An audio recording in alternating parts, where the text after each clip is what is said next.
Now you can hear me. Can you hear me now? What's up? No relation to Bad Beat Slayer. Um, was a very, very good online poker pro back in the day. What's up, everybody? We are at World Senior 2025 50 plus registered. We're registered for the World Senior in October, um, late October, and all donations will go forward toward that. We're halfway there, basically, almost halfway there. We just need $1.59 to get halfway there. Thanks, guys. So that's gonna be the next tournament. I was gonna play a tournament in August, but I bailed out. I tacoed. Um, so Sako. Slaggy always chickens out. But tonight is analysis stream, so we've got just a couple games so far. Unfortunately, it's been slow in the summertime, and you guys have been lazy, and I'm not getting the submissions that I normally get, like 10 games every week. And a lot of people have this habit of like just coming on and submitting the games late.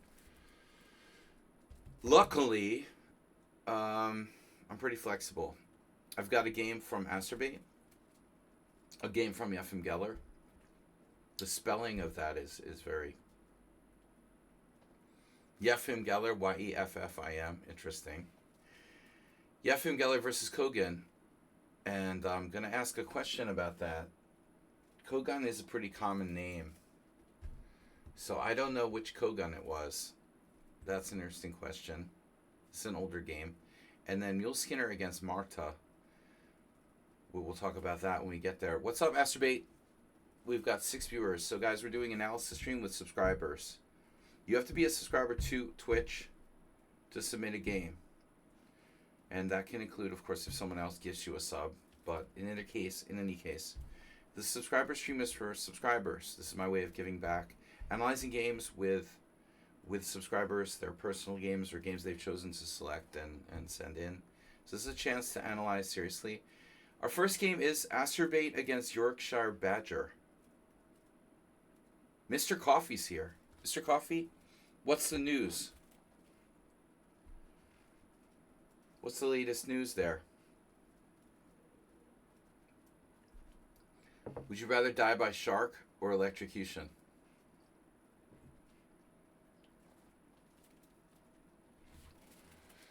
I think that the Trump administration should turn, like, corporal punishment into like a game show. Yeah, I saw that, Mr. Slow. It's a Kogan of 1948. Well, I don't know. I never met. There was an American strong IM named Boris Kogan who immigrated during the Soviet era. He passed away in like the 2000s or 90s. Could be Boris Kogan, but it's probably a different Kogan. 1948 is yeah. I imagine that Boris Kogan was probably around the same age as Geller, so I don't know for sure. I wasn't really, I never met Boris Kogan, but that's the Kogan that I know, except for the other one, the Israeli French predator. All right. Anyway, we've got Geller, Kogan, and Mule Skinner versus Marta. But we're gonna warm up with Asterbait versus Yorkshire Badger. Now, hopefully we'll have more than 3 games. All right, Asterbait opening with Knight F3, and Black playing D6. This is a move I like to play myself. D6 is kind of against the knight's intention. One of the ways that Black can kind of quickly play E5.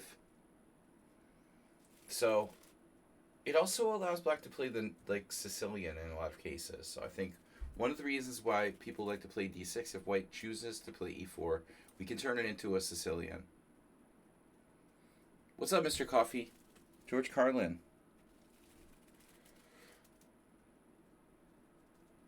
Yeah, I was thinking alligators. Like, contestants who are committed or who like, I mean, they already want to do it for migrants, but I thought maybe we could expand from migrants to just like, corporally, not corporal punishment. I meant well, anyway, people on death row. I said corporal punishment. People on death row, they could have like a chance to go on like a game show, maybe like upgrade their punishment or whatever. Capital punishment, the opposite of corporal, right? Capital punishment. You can, if you survive like the moat full of alligators on live White House TV, then you can be upgraded to like being incarcerated in the women's golf club with Ghislaine Maxwell. Anyway, that's our political joke for today. We've got knight f3, d6, c4. So astrobate meets d6 with c4. So we've got an English. This is a position I've played a lot, mostly with white. And then knight to f6. And now typically knight c3 or g3. We can obviously play d4. I think astrobate needs to be careful with d4 because he's not really experienced playing d4. That's his worst opening. Sticking to the English type of stuff would be safer for you. Boom! Did you hear that? Oh, the volume's up a little. I was trying to play Baldur's Gate yesterday for the first time. And I have my gaming computer on. And, wow, that was loud. Chess with Me, 2500. And anime, that was 2 days ago. Chess with Me, 2500. Alright. I think I have some kind of ear infection. I thought it was a jaw infection. I'm beginning to think it is really an ear infection. Alright. Knight c3, e5. Black's going for like an old Indian / King's Indian. And now, main move here, typically for white, would be either d4 or g3. And I have also played black here. d4 can be met by a lot of different moves. But again, astrobate, I think you're safer not playing that. This is maybe objectively white's best move, but it's gonna go into a very tough kind of King's Indian or Old Indian where astrobate doesn't have a lot of experience. G3 is safest because our king side, will be well protected by this King Side Fianchetto. And then instead he plays e3, and this is fine. It's a King's Indian attack in reverse. Mr. Coffee, you're familiar with this. So what we see now is a quiet setup for white, where it's like white is black and black is white. And black is playing the King's Indian attack. In this case, the Old Indian attack. I have like fluid in my ear. It's so annoying. Paul Benko against Samuel Reshevsky, 1975. Now there's a classic. 10 years before. I was just thinking, I think this September, it's 2025. So I was thinking first of all how crazy I am. And then I was realizing why I'm fucking loony. Because I've been playing competitive chess for 40 years, which makes you crazy and it, gets on your nerves. But ironically, Pal Benko, Brishevsky, 1975, 10 years is not a long time, really, if you think about it. It's scary. And when I started playing chess in 1985, think about it.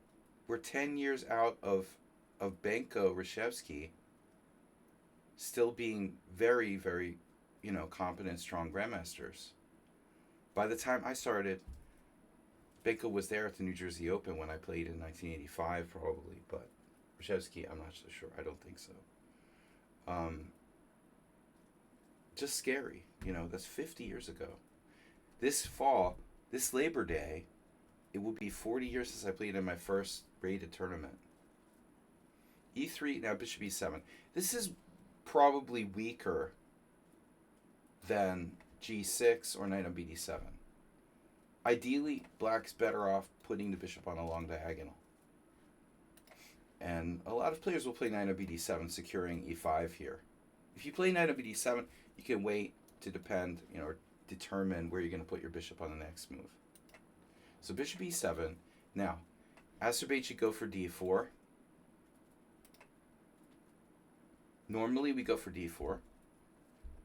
Alternatives are all passive. You played like the least passive alternative to d4 here. No, I see what you did, and it's really not that bad. b4 is not that bad. b4 is not that bad. Believe it or not, it is not that bad. I expected you to play b3, which is also not so bad. Yeah, no, b4 is okay. I mean, normally we would do d4, black will hold the center. Then we play something like, say, bishop e2, castles. But ultimately, Acerbate ultimately, and this is the Benko-Reshevsky game you can see from 1975, ultimately b4 is one of the most like common correct plans. You're gaining space on the side where you have more space. b4, a4. If black closes the center, let's see, rook e8, b4 main move. You just played it a little early.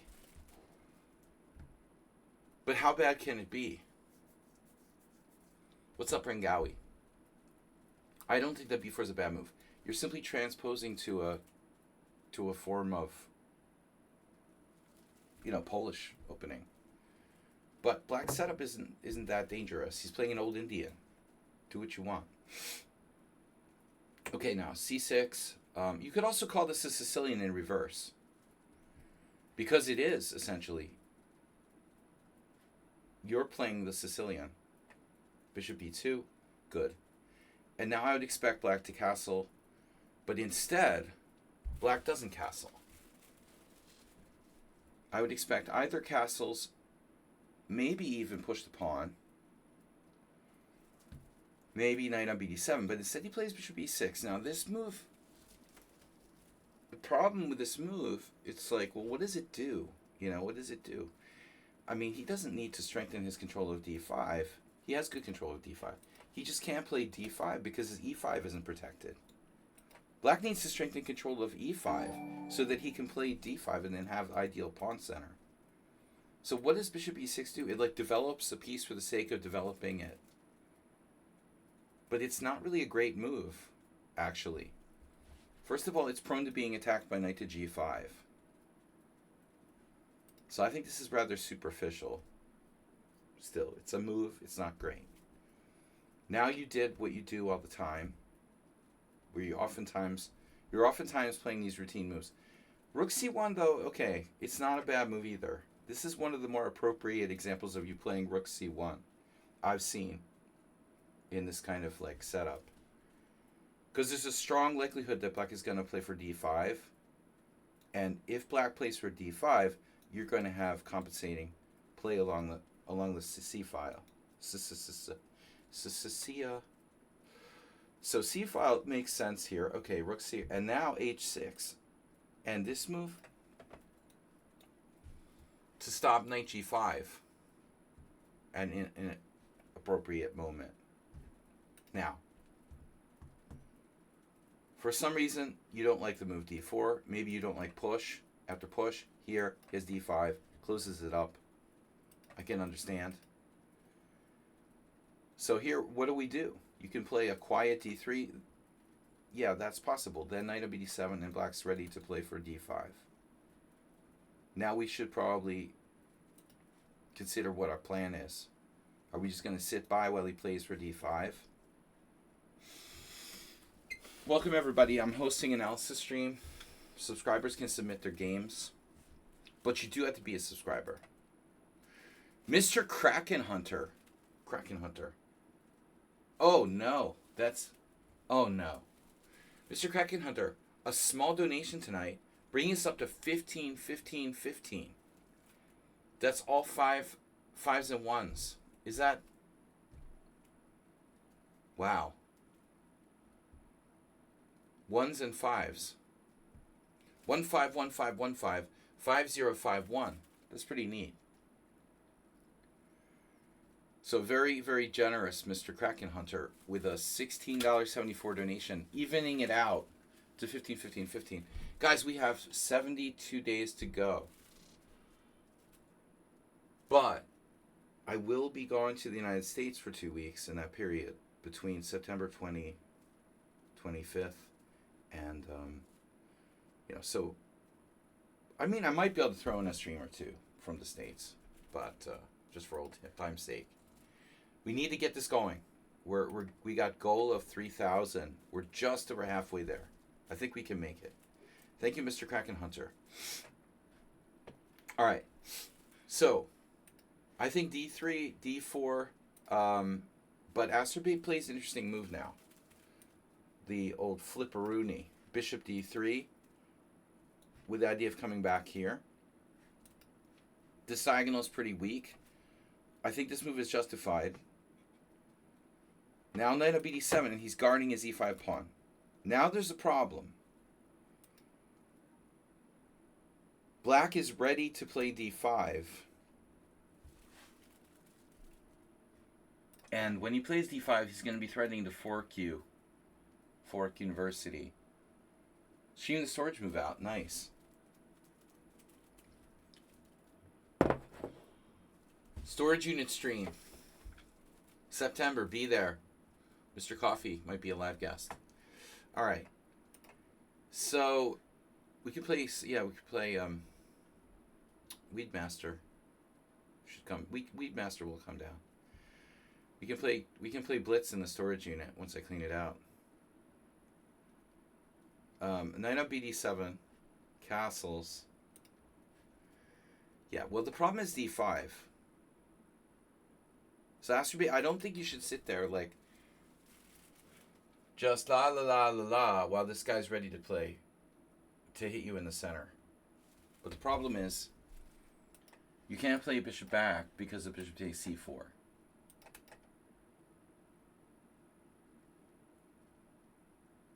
So I'm beginning to wonder if this was really a good idea after all to do what we did here. I also wouldn't be surprised if Asterbait did something insane like knight to h4, which probably loses a piece. I think knight h4 actually loses a piece to the move e4. He's going to have problems here. So now we have an issue. This isn't great. This is inconsistent. This is no good.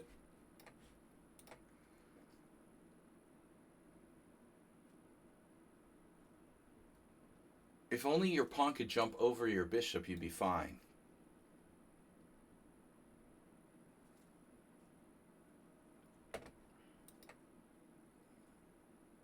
Yeah, I mean, honestly, if I had to suggest a move, okay, we want to look at this. We try to get the knights out of the way, for the bishops.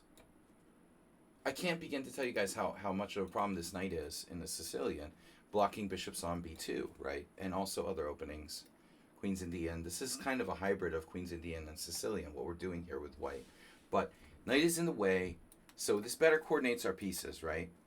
But the problem is this is not a particularly, constructive move. So after knight takes e4, bishop takes e4, d5, we're playing right into this. Takes, maybe bishop b1, and now hopefully we have some counterplay here. Maybe we have just enough counterplay. Like, for example, he takes this, we can take on e5. So I think that's probably your best bet.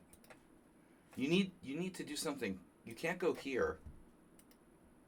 You can't go here because of pawn fork. Notice that even bishop takes f6 doesn't work because of recapture and guarding this fork.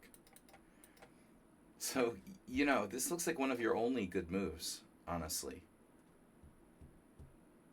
If knight e4, black actually should probably just castle. And then, you haven't really achieved anything. Really. Maybe you achieved this, defending your pawn on c4. That's something of a constructive. So after castles, my problem here now is that black can go with d5. So let's examine what happens if d5. Takes, knight b5, threatening knight c7 check, and threatening knight takes e5. So it's a double threat. The problem is he has this other thing with like e4. So let's see. Check, king f8, knight takes, a8, and maybe pawn takes bishop. You can actually rescue your guy. So he has to take here, and now you're going to lose a piece. Let's say bishop, let's see, this pawn on a3 is hanging. The b4 pawn, rather, is hanging. So what's the conclusion? You know, I don't really have a conclusion. I mean, it's unclear. Maybe knight d4, pawn takes d3, knight takes d6 check, pawn takes, for example, queen here. Black has two knights for rook. That's the end of the day. It's very messy. All right, so instead, well, black has good moves. Black has castles, completing development, and going for it with d5. Alternatively, black has the move a6, which is a very standard move in this kind of structure. He'll take away the b5 square so that he can play d5 with impunity or immunity to the threat of knight b5. So he has three clearly good moves, but instead he plays this primitive caveman-like move that attacks the pawn on c4.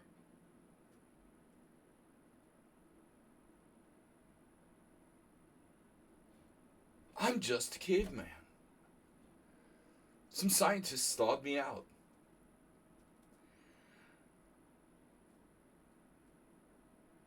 Yeah. This is not a great move for black.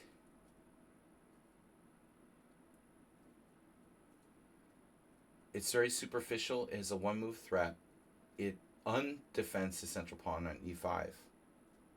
So, but Asterby, I don't think you made the best move. If we have to choose a way to defend this pawn, what are our options? There's option 1 and option 2. Actually, there's more options. There's option 3 and option 4. Option 5 loses a piece to e4.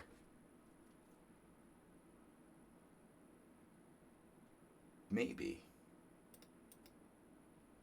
And this also loses a pawn. We don't like this. So, I think you should go here. Knight b6, unprincipled, one move threat. That's what most people do best. Exactly. Exactly. So, why not e2? Looks like a good square, brah. This has a lot of positive upside. You're developing a piece. Your queen is well protected here. It also protects your bishop on d3, which was unprotected. And now c4 is guarded. But instead, you put your queen on a square where it's actually exposed to attack from the bishop on e6. That's really kind of dangerous.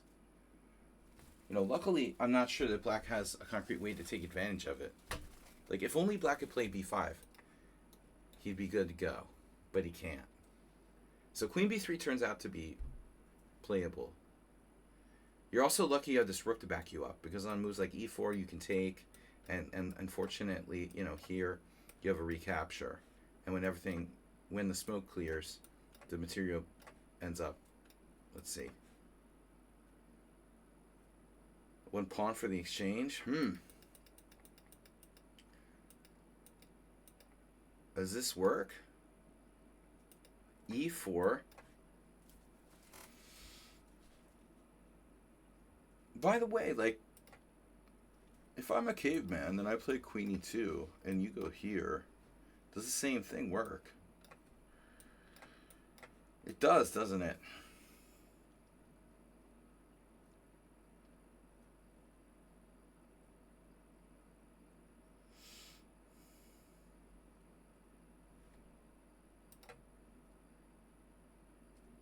Wow, you're winning with bishop takes g7. That's another option. But see the difference between having your queen on e2 and b3? Try playing bishop g7 here with your queen on b3 and see what happens.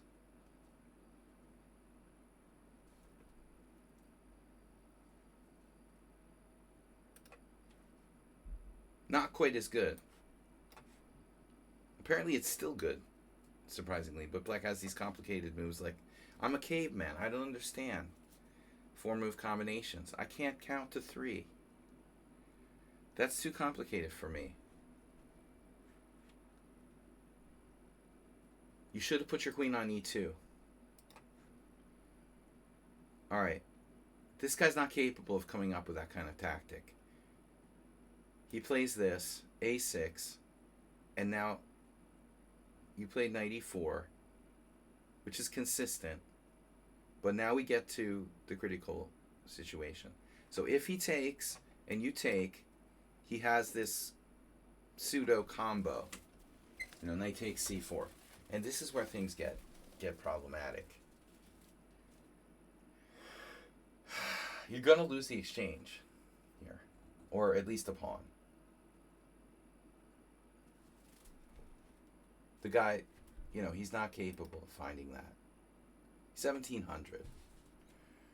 He might have played it by accident, though. There's a fair chance. By the way, Astrobate 1620, you said you almost got up to 1700. All right, I'm dissing all 1700s.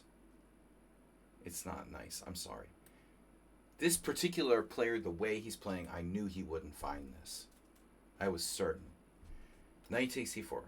Certain players, they avoid any kind of tactics like the plague. You know, he's playing in a very strategic, kind of safe, old Indian way. He's not playing tactics.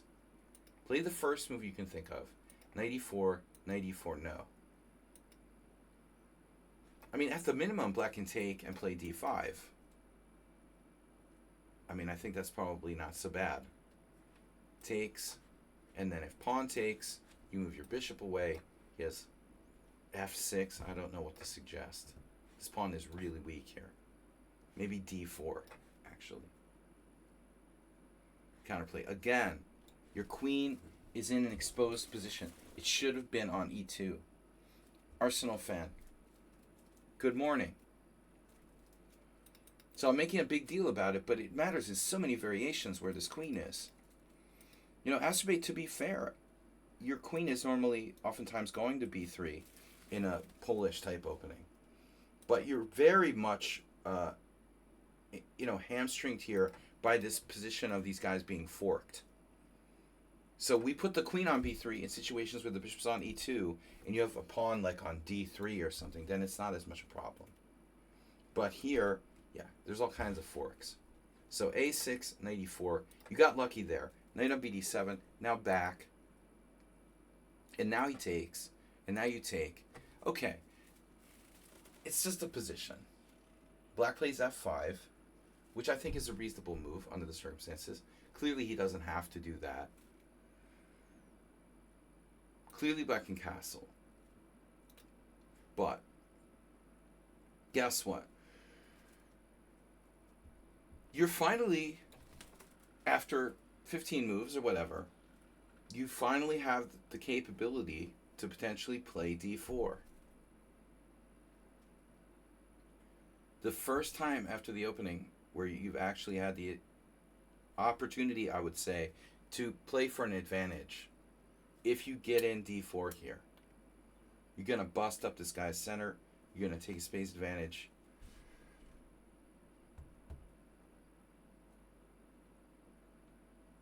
Yeah. b5 is a really sharp double-edged move. Very double-edged move. This player is never going to play it, but a more enterprising player might try this, and then, you know, white would have to decide if you want to play like safe or if you want to take a chance here. Maybe bishop c6, sacking the exchange or something, like take. Probably not enough. You know, I think if b5, yeah, you probably have to go d3 and just suck it up, and then you're, you know, threatening bishop takes c6. But your bishop is problematic. This is very problematic. Say he defends. let's just say rook c8. Now, what do you do about the threat of f5?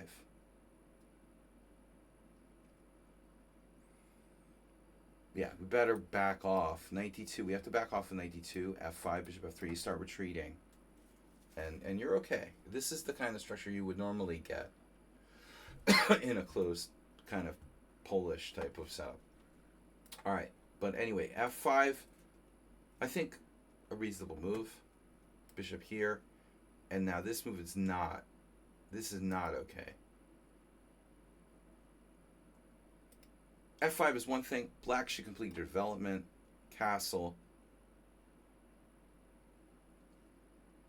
Think about stuff like I'm Bent Larson. I'm playing the Dutch. I'm playing the closed Sicilian with f5, whatever. Queen e8. Migrating over to the king side. But this move, it isn't just bad because of the bishop on b2. The real reason this move is so bad is because it leaves black's pawns ragged and fixed and inflexible. These pawns have fucking arthritis, you know? It makes me realize how old I am looking at these pawns. These pawns make me think about going up and down the steps, you know, age 50. Those pawns are rigid and they have no, you know, no flexibility at all. So now you can just pop them. This is a very strong move. I mean, e4 is a positional blunder. This isn't a good move gaining space. It's a positional blunder. I think after castles, and then d4, e4 would make some sense. But not here, not now. Not when you have the d4 square.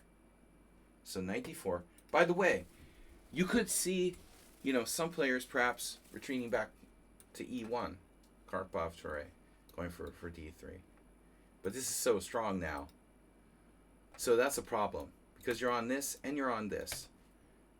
What's he going to do? King f7? Knight f8? Under the circumstances, it looks like knight f8.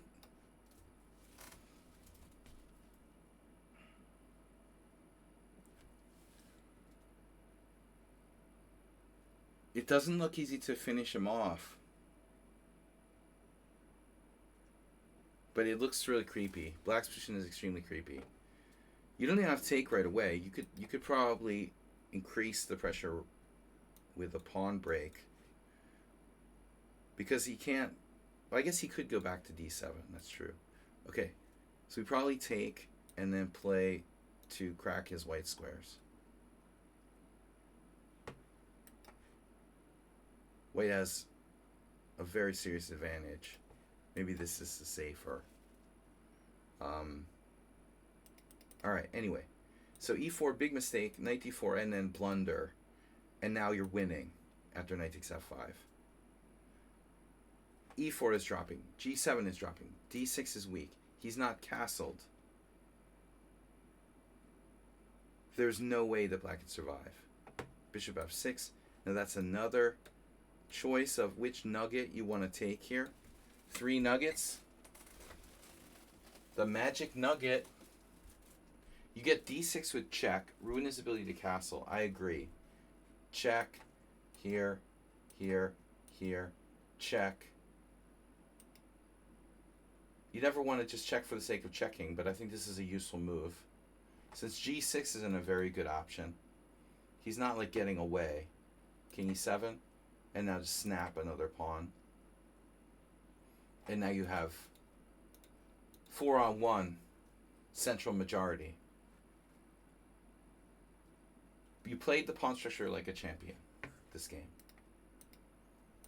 Asterbate's biggest issue is his pawn structure play, and it's slowly improving. Queen takes g7 check, easy win. And now, do we have a mate?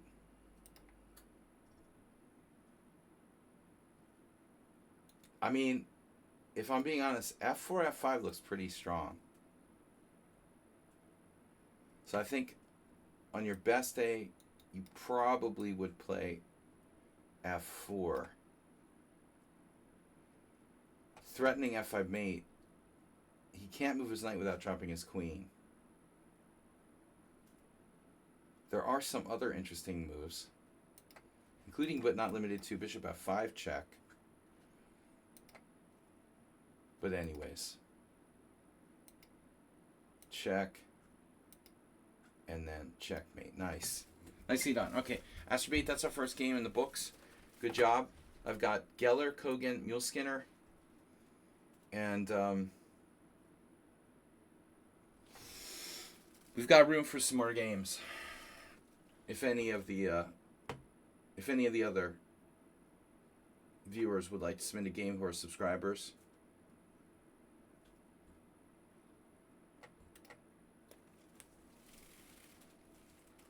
All right, nice job, Astrobate. Muleskinner has resubscribed using Prime for 78 months. So let's go with our Geller game. All right, this is Mr. Slow. Geller Roy Lopez study. No, I take it back. We're leaving the... No, it's not a Roy Lopez study.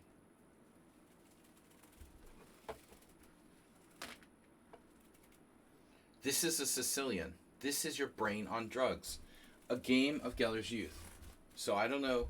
As I said, Boris Kogan was a Soviet-era IM who moved to the U.S. He played a couple U.S. championships in the early 80s.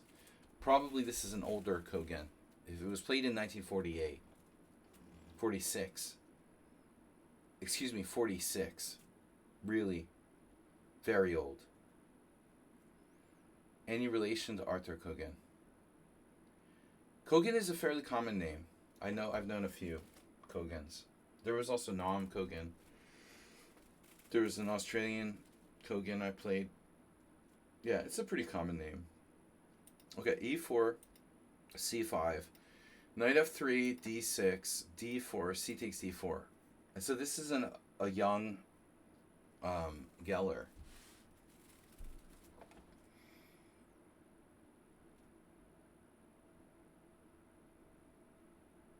This is variation. This variation with queen takes d4 is named after a Soviet era player, right? Checkover. I remember checkover because it seems like Botvinnik had some game in 100 selected games.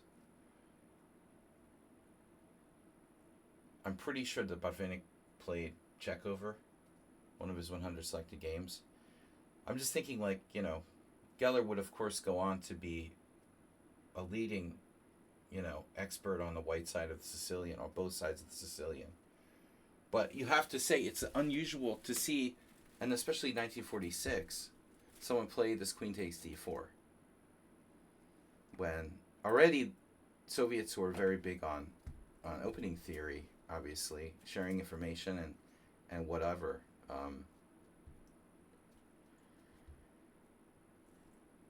That's check hour. This is check over. So queen takes d4.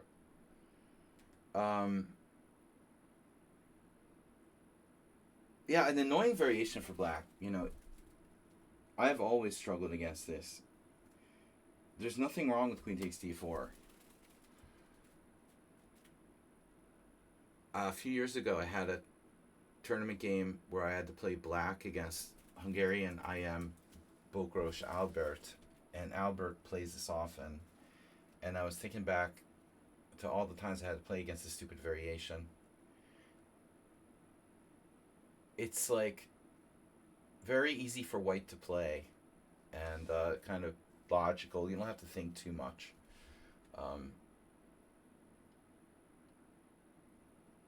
Black has several main options. Obviously, knight c6, bishop b5. There's a6 preemptively preventing bishop b5, which is interesting. The slightly more dynamic move. And then there's something that my friend Emil Solanci played, which is knight f6. This move is less common, but there's nothing really wrong with it, actually, when you think about it. He had one game he lost, my friend Emil, where the opponent did, I guess, like bishop e5 check, knight c6 and e5. I think it was e5. But I didn't really get it. My friend ended up losing. What does the computer say about this? Yeah, black's actually better after e5. Wow. So it looks like e5 is actually inferior. White should castle. But I guess luckily it will just transpose, you know. So ultimately, knight f6 maybe doesn't have a lot of independent significance. It will just transpose. Okay. So anyway, black plays knight c6. Reducer. Can I send blitz game? Yeah, people do that. Better than bullet. So there's another idea here, which I just want to touch on. The idea of moving the queen rather than playing bishop e5. And this has always been considered to be the main line. But haven't we seen somewhere, I feel like recently,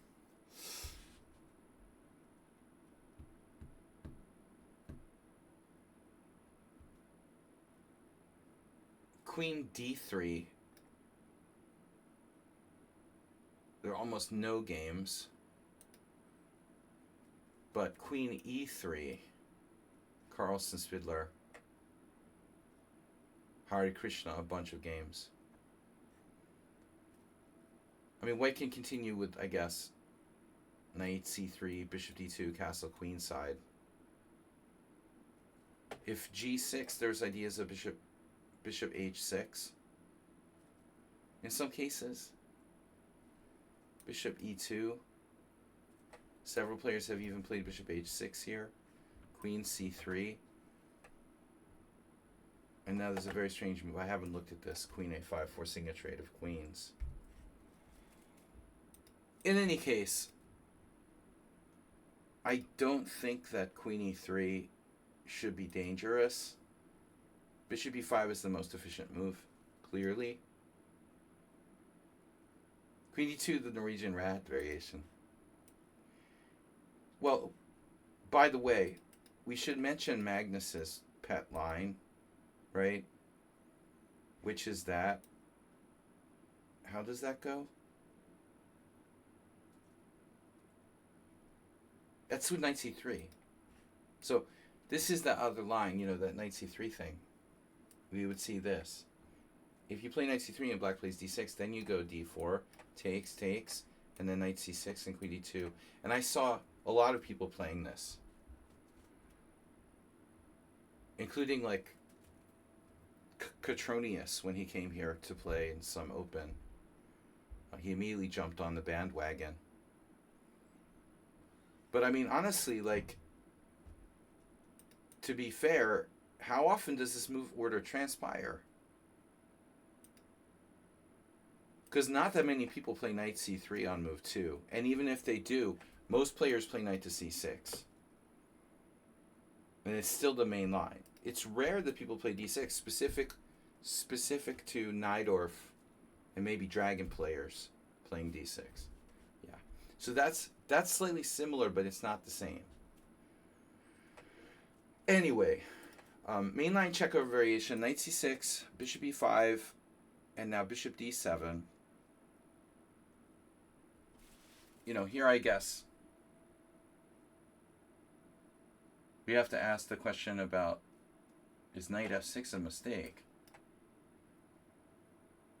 e5, queen a5 check. That's a transposition again. So that's one interesting point. A lot of people take stuff for granted. I mean, look at the statistics here.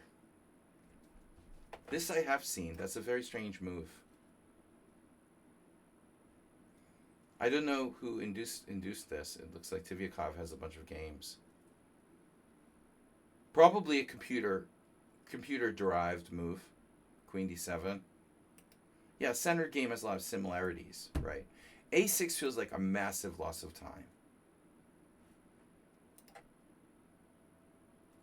But I do think that maybe, and this move, although it's Arsenal fan approved, I don't know. I'm a little skeptical of it. I have to be skeptical of bishop g4. Arsenal fan approved. The knight f6 though. Maybe this has some value. There's no way to take advantage of it necessarily. So everyone automatically plays bishop d7. Okay, now bishop takes d6. This is a move. Now, yeah, I had a game like that in the Steinitz.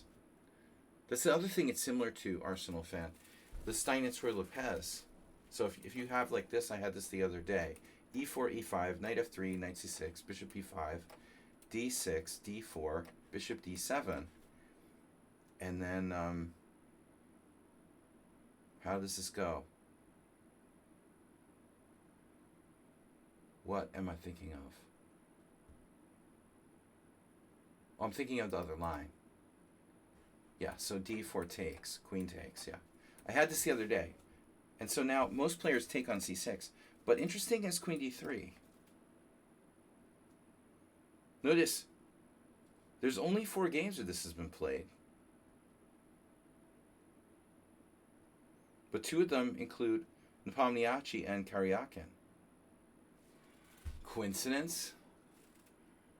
All right. But anyway. Teaching you guys to think for yourselves. Don't play dogmatic moves.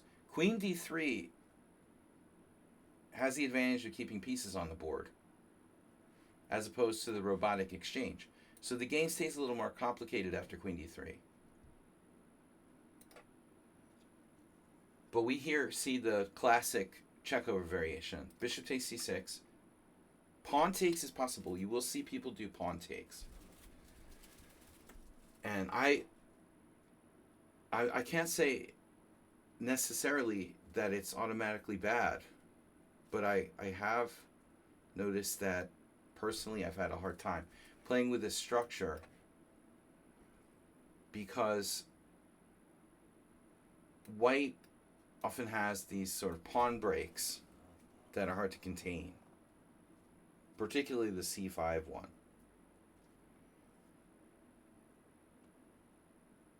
So this is another variation that might not be so bad for black, especially if you want to win. You're going to keep the game more complicated.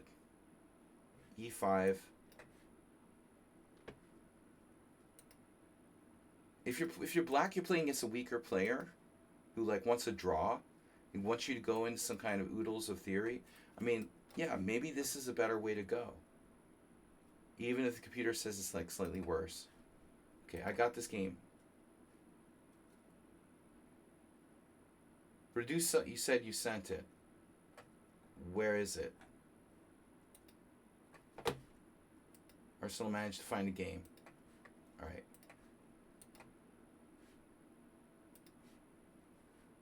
Where is the game Redusu?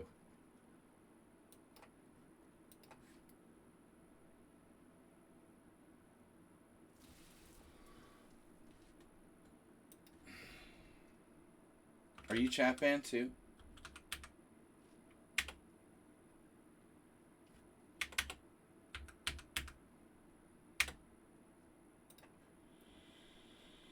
Welcome to the chat band club. I don't know why I don't get notifications.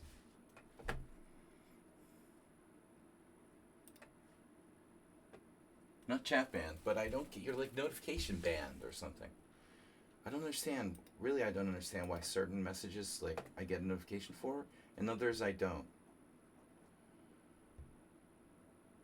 Maybe it's your settings that control that.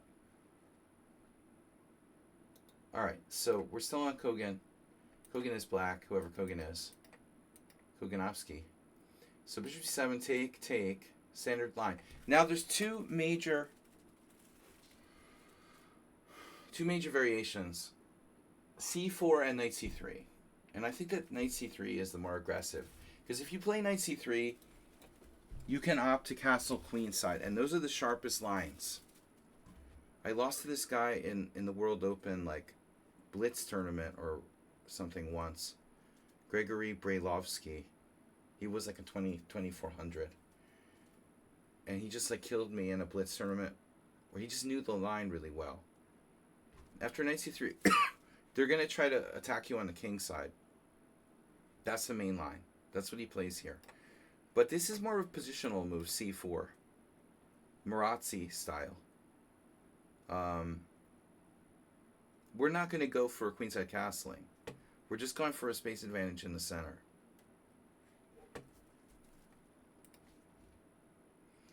So knight c3. Now white can opt to castle either way, but more active to castle opposite sides. Knight f6. Bishop g5. I just want to comment on this move.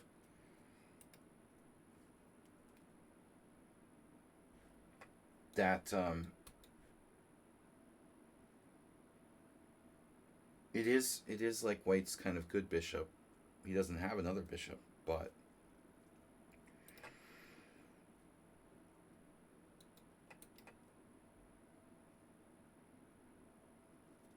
there are cases where we're going to give up both bishops, maybe, and play two knights against two bishops. That could be an important idea. As you can see, white could potentially put his bishop on a different square. Here, this just looks a little slow. b3 is an idea. It might be too slow. So, all right. Anyway, white wants to castle queenside. Most cases. Bishop g5, e6, and now, this is Geller young. Normally, white castles queenside here. This is main line.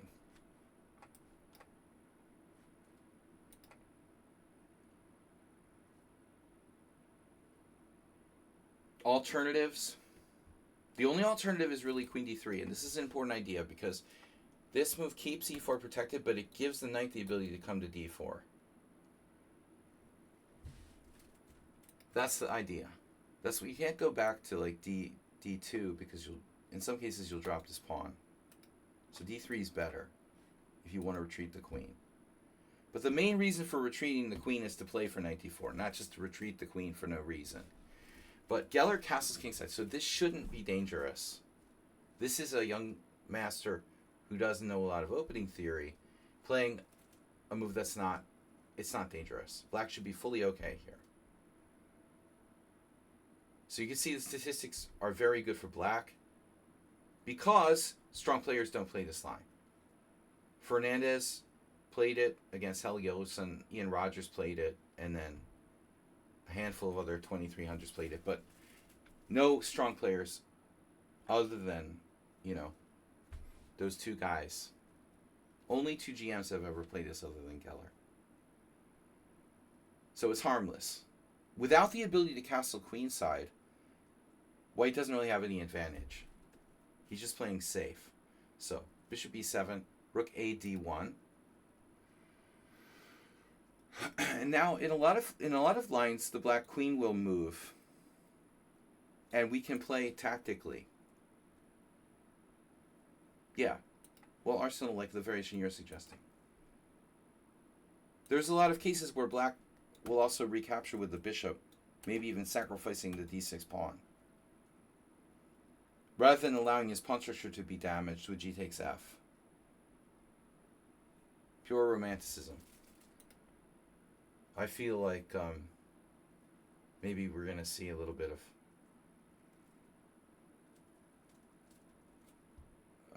Nesbedinov style here. But rook d1, castles is a good idea. This is fine now. If bishop takes f6, bishop takes f6. If you take on d6, I would think that black has... Well, no, and black just simply has the chop everything variation. This is already, like, clearly better for black. So bishop takes f6 is not an idea. It's not good. He plays this. Sorry, castles, rook e1, defending e4. And now black has a real question. What is your setup now for black? What's the best way for black to deploy here? Queen a5, number one move. Everything needs to be considered. Even queen b6 is probably like a viable move. Even trading queens. Because this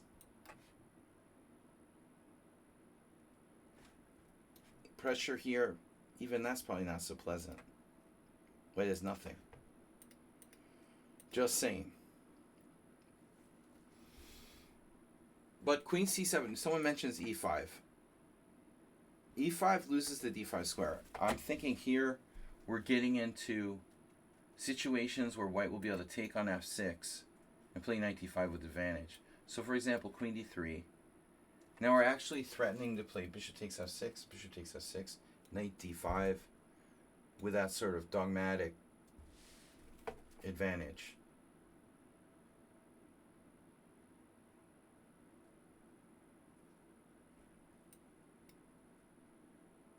I mean, here, if you want to do this, we're just winning a pawn.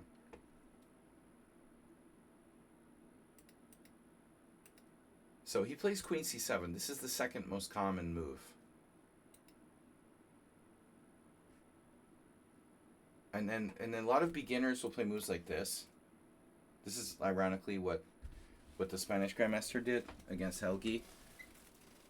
But I mean, all this does is like you're trying to play for a draw or something. You're literally like trading your own center off. He's playing for a draw with e5. I'm sorry. This is like intentionally trying to trade everything off. So white doesn't want to do that. He can take on f6.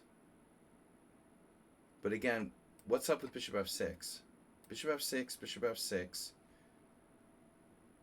Pontus Carlsen managed to lose a game here. Queen d6. Aha. And Pontus Carlsen didn't want to trade queens. So I was thinking about this kind of endgame. This could be sort of torturous. But I'm still... You gotta feel like... I mean, I still think like probably this is a draw, bro. Damn. 0-0.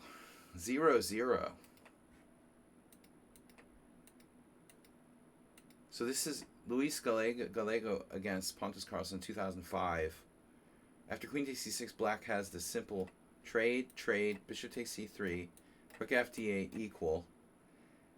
And instead, you know, he goes off on this tangent with queen a5, ends up losing. You know, you got no business playing for a win here. So I guess he just missed this. But the other possibility is taking with the pawn, which Swedish Grandmaster Ernst played. See, this is the thing, though. You know, with these two knights against his two bishops, it's like a rouser. The queens are on the board, and white can play for a win. You know, slowly. Queen back, knight d4, coming up here. Black's going to have to play creatively. King h8, rook g8, rook g7. This will be a very complex game. Very, very complex. So much safer for black to take back with the bishop. But Geller realizes that bishop takes f6 sucks, right? So he doesn't do that. He realizes this. He probably calculated this is nothing. And it's true. So Gallego had nothing. He was lucky. But h3 screams of, I'm a noob. I'm a noob. I'm a young future top player, but I'm just playing safe moves. h3, doing very little. And now rook f8, which looks okay. And then knight h2. Now, if I played this move against, say, someone on sound. By the way, I just want to mention in last Simul, I played a King's Indian attack where there was a comment made about, it was a King's Indian attack. There was a comment made by someone on sound where he made fun of my move knight h2, which had already been played by Grandmaster Viktor Michalewski. I just want to say, like, you made fun of Michalewski's knight h2. Someone on sound. So, but this isn't even a closed position. This is an extreme example. In the position where I played knight h2 against someone on sound, it was a closed position. This is kind of an open position. So it's very strange to move over the knight to h2. It is creative, but I don't think it's right. He wants to come to f1, maybe redeploy to here or here, or just simply knight g4. So what's the problem with knight f3? We'll see some hands in the air. Sorry, knight h2. What's the problem with knight f3, h2? It's not a close position, and you're pulling your knight away from the center. So it's black's job to find the way to exploit this somehow. Is there any way to exploit this somehow? If I try to play d5, for example, then it is going to be closed. I mean, this deserves to be considered, though. Maybe it's not so bad. For example, this is sort of closed now. So d5 doesn't seem right. e5, same thing. We're going to run into those d5 situations again. So central pawn pushes don't look that dangerous. It's not easy for white, or rather for black, to exploit this knight h2. So I like, I want to say check over. I like Kogan's move. b5 not only threatens, to expand with a5, b4, but also gives him queen b7, which I think is useful. And he can try to expand the pressure on e4 with the queen. This looks like a good move. And now we see Tal Nesbedinov, School of Chess, rook d3. Now when I see that move with black, I'm like, all right, man, the gloves are off now. Very subtle.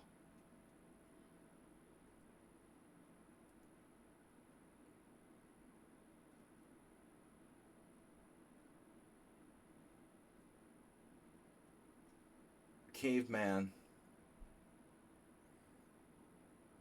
I just put my pieces in front of the enemy king. I'm just a caveman.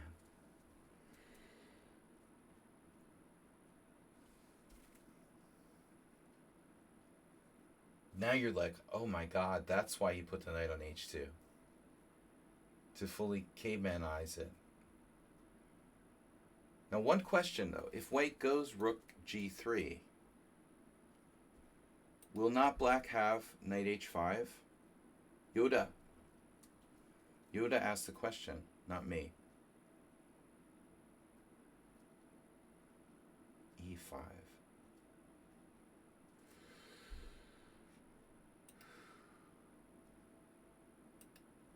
e5.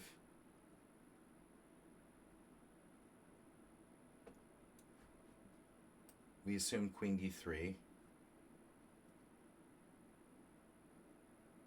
Knight e8. Yeah, but I mean, I don't want to trade bishops. So you suggest bishop exchange, but maybe we would consider avoiding it. But let's say takes. Knight. Oh, what are you doing? Knight d2.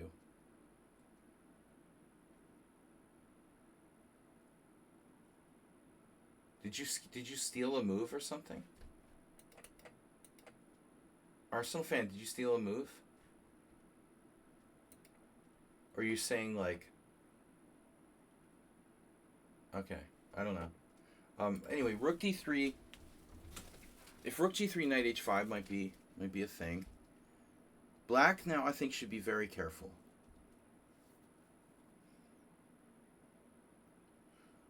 And one of the things that you do need to look for is like b4, because this will always lead to situations where d5 is possible.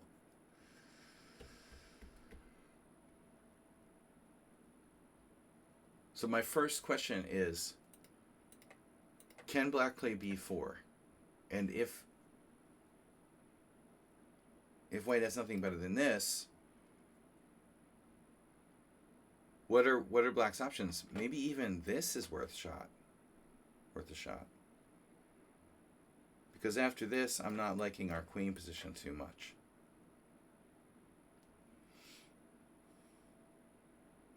Some of them sound would find a way, to beat me in the simul here. Maneuvering his queen around, like, not getting trapped. But, my spider senses are tingling with b4. There is bishop f6. Alright. This is the point. He has bishop takes f6. And now this isn't so clear. This is a different ball game now. It's not clear if black would have enough compensation. Oh shit. Yes, it is. Well, Stockfish thinks it is, but I'm not sure everyone would agree. Wow. Wow. So b4 is fucking strong. Oh, wow. I admit I like the move, but I have to admit, like, I wouldn't have been as convinced about black's advantage here as Stockfish is. Because you got to find bishop e7 going back, and that's a tough one. I don't want to go backward. So, anyway, the moral of the story is you got to play quickly against this rook d3. I mean, I've played enough browsers to know. We need immediate counterplay. a5 looks like it might be a good move, but b4 is way more direct. What else can white do? Maybe knight d1.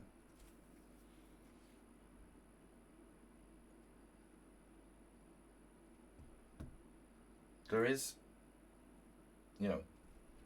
this is the plan.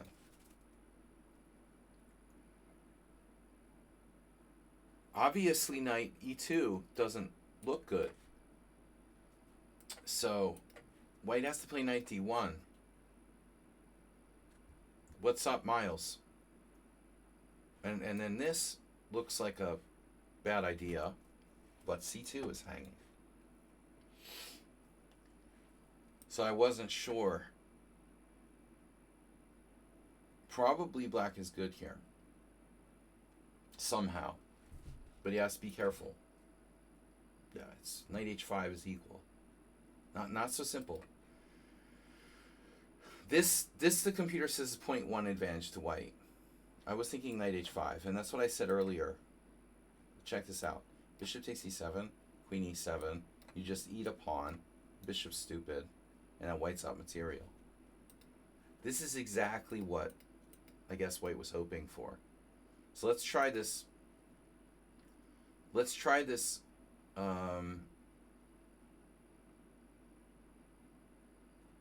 differently. Bishop e5 is bad. Bishop e5 is bad. Okay. But I mean, okay. I don't think his move a5 is bad. a5 is still not bad.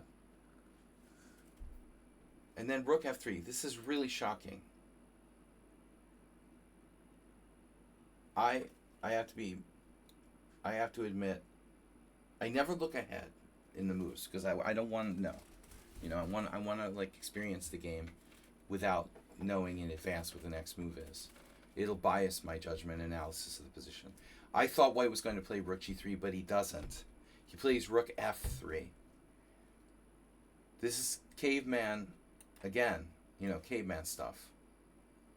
1948, 46. Young Geller. Being caveman. Now black plays b4 and caveman.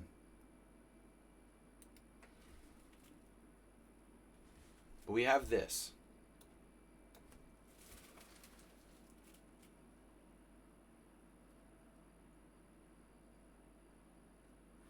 I mean, b4 is by no means forced.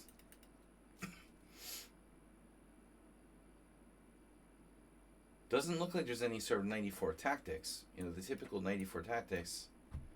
You can take here, but you're not threatening anything. That's the problem. This knight doesn't fork anything. It doesn't attack anything. So, probably not. 94 tactics only work like 5% of the time anyway. But Just because there's no knight e4 tactics doesn't mean that black doesn't have any resources other than the move b4. However, this is hard to deal with, you know. It doesn't really look like black can prevent this sacrifice on f6. He just has to kind of go with it. You could play e5, but what does that do? Well, it would directly cut off the threat against f6, one of the threats against f6. So say he plays e5. Now what does white play?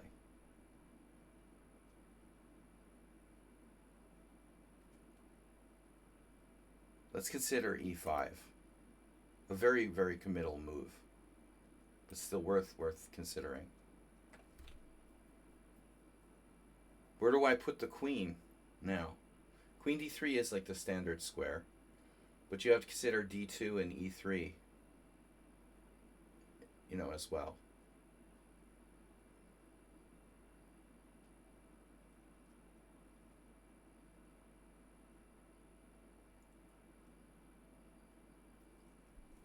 This might be a thought. If I put the queen on this diagonal, you know, that might be relevant in some cases. I wouldn't easily be able to judge where to put the queen here. This is the most natural. So instead, okay, black plays b4, white sacks his rook. So what's the point? Well, it's creative. He's being creative. He's going to follow up with knight g4. He's going to follow up with knight g4. There is no immediate threat. This is the trick. It's a very shocking idea. Play rook f6. Black's like, whatever, screw you. I'm going to take here. What are you doing? Rook f7? I don't think so. Rook e6? No. Geller's idea was simply overwhelm the color complex. And I don't know if it works, but it makes sense. He plays knight g4. Now, computer might refute this, but it's a cool idea. I mean, you got to give him credit for a very creative idea. Now, if black takes, I mean, there's going to be some serious issues. But black doesn't have to take. He's up like a pawn. 1, 2, 3, 4, 5, 6, 7. Okay, equal material. Whatever. He just take on b2. I mean, is white actually threatening anything? Is the question. What is white threatening? And how is white threatening it? My inclination here with black is to ignore it. He played h5. I don't understand why black can't play like pawn takes pawn. Honestly. Because this would render white equal material, but with a bad structure. What does white have something better than queen takes b2 here? Is there a fancy knight h6? Problem is, right? Takes. Now what do you do? My fear is this e5. That's when I start hyperventilating. I'm like, oh, fuck. Now you have some rook e3.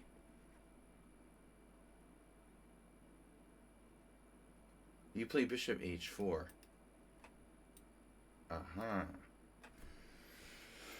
Okay. The rook protects b1. That's an interesting idea.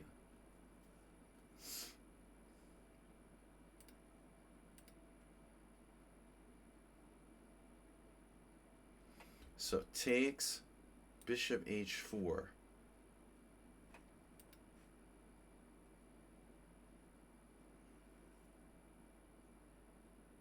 e5.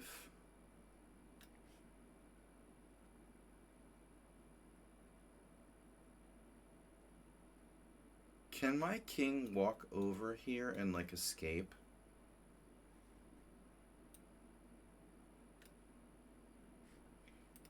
queen d3.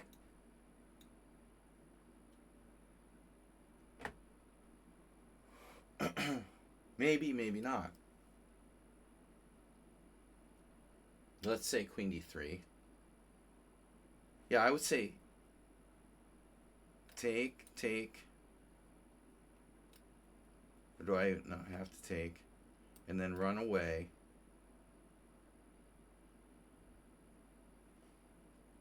Queen d3.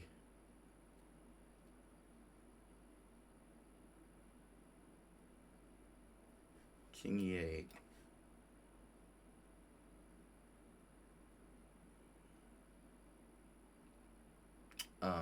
Yeah, check, king d7, check, king c8. Something along those terms. I mean, for example, let's see what the computer says about knight h6. It doesn't work. Takes. So bishop h4 is a neat try. But apparently it's not enough. Okay. So anyway, knight h6 is not enough. It's not enough. I would probably go with pawn takes pawn, but it's very tempting to play h5. But this is a little bit naive.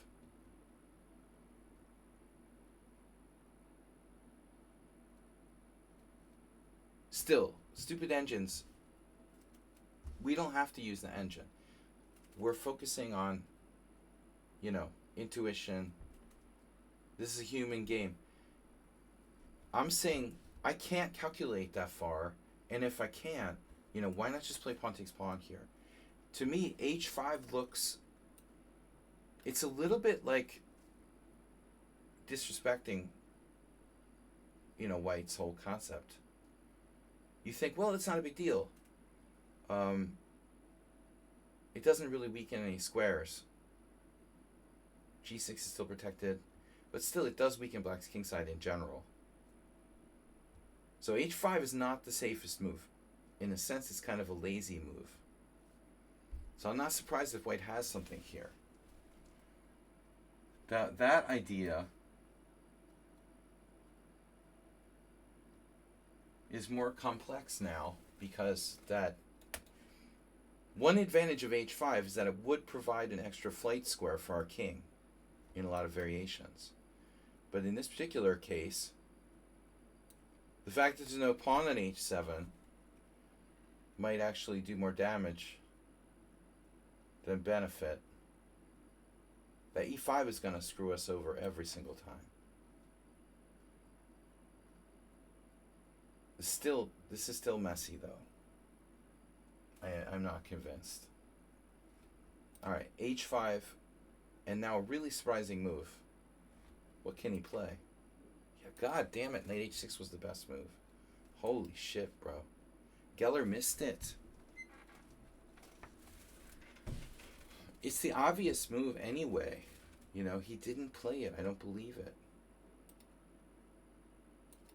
So I'm saying pawn takes pawn, and you're saying like queen e3. Absolutely. You don't have to play knight h6 check. Of course. No, I just wanted to check out the forcing move, knight h6. You're absolutely, I'm sure you're right. I don't believe white is better here. White is lost. It turns out the best move is queen takes pawn, and white's probably losing. It was an unsound attack, but still, black makes a practical mistake. He plays h5. And now, this is very interesting, right? Knight h6. Geller missed it. That's what I thought was coming, no matter what,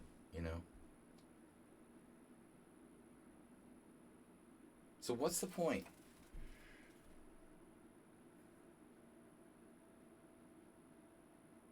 Like, obviously you can't play king f8. King h8 is bad. So you probably have to take. You have to take. And then bishop takes looks like it's not good enough because of this. So by process of elimination,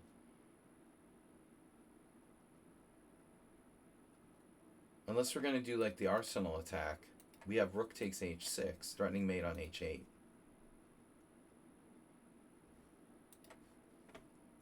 And now black can block with the f pawn or the e pawn.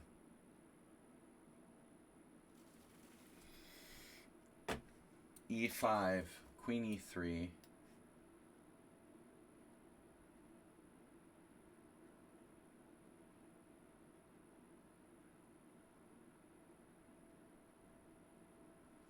It looks slow, doesn't it? It looks like white needs 2 moves to actually do anything. Maybe I'm wrong. Maybe bishop f6 is for real? Is white threatening anything on the move here?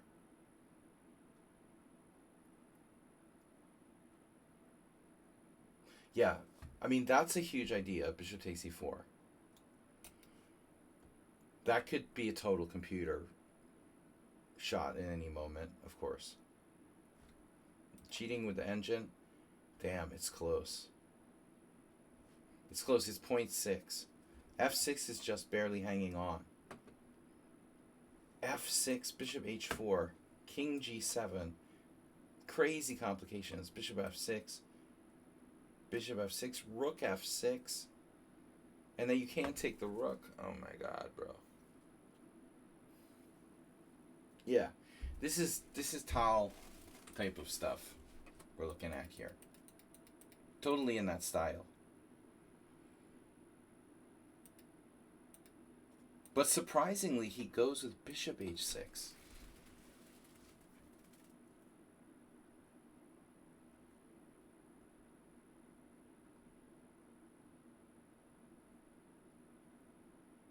What the? That ends in a draw, that other line. Bishop h6. What are we threatening? Rook g6? Rook g6? Among other things? We're threatening rook g6? Or are we threatening rook f7? We have rook, might even have rook f7. I mean, the point is if black did something neutral, you know, we might have this. We might have this. But there's always e5.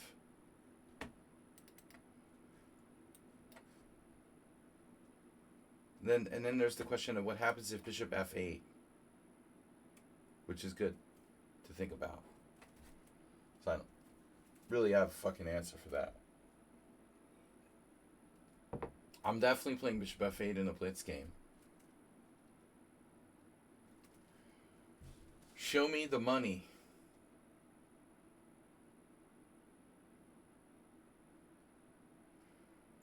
Well, I mean, the truth is that it was a mistake to play bishop h6.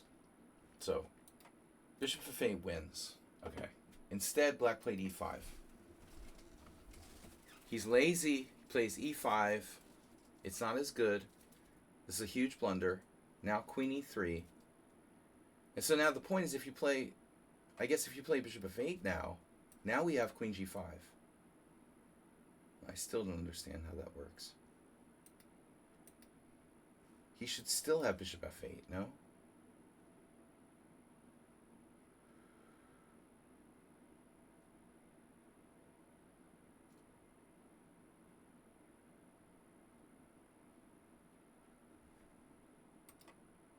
No, holy shit. Bishop takes g7. It works. Bishop takes g7, bishop takes g7, knight h6 check. Bishop h6, queen h6. I was thinking rook takes. Queen h6. And now you have real stuff. You're going to have to let him queen a second queen. Rook f3, queen, check, king h2. h4 draws. There's also the Arsenal fan, you know, sort of bishop takes e4 type stuff. It's not enough here. So this is how crazy it's going to get, right? If you play bishop f8, it doesn't quite work now. So bishop h6, e5, queen e3, and now h takes g4. Now that's a naive move.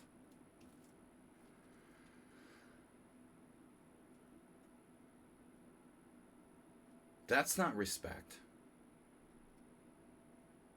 So he straight up thought, oh, little kid, get out of here. You know. That's like when I was analyzing with Magnus. When I beat his dad. Get out of here, little kid. Bishop takes g7, king g7, queen h6, check, king g8. And black probably, he probably like thought it's a perpetual. Actually, it doesn't even look like obvious perpetual. Fuck.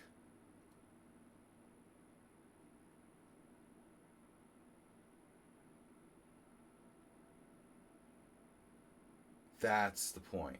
So suddenly there's this threat of rook h5. And all the pieces in the world aren't going to save you. Oh no. The slow motion mate.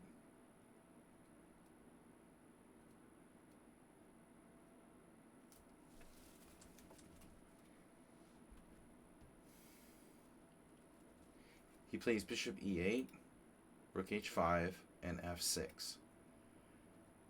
And I don't see a better defense.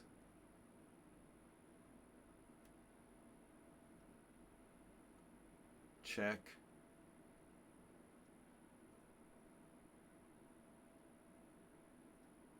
Now white plays rook h4. Well, he can't lose any more material. There's no immediate mate. Flushing the king out to e6 is only a perpetual. Check h7, king f8. Check h8, king f7. If you flush him out with a rook, he goes to e6 and then he comes back to d7. So even here, black could be excused for thinking that he's defended. But white has rook h4, now threatening rook takes g4.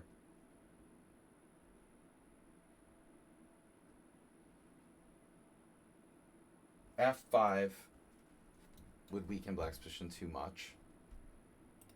So I guess at this point he has to like start thinking about sacrificing his queen. Plays queen c8.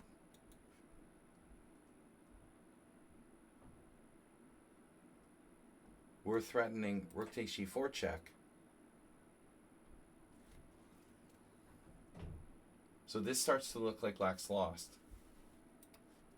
It's not lost. Oh my god. Holy shit.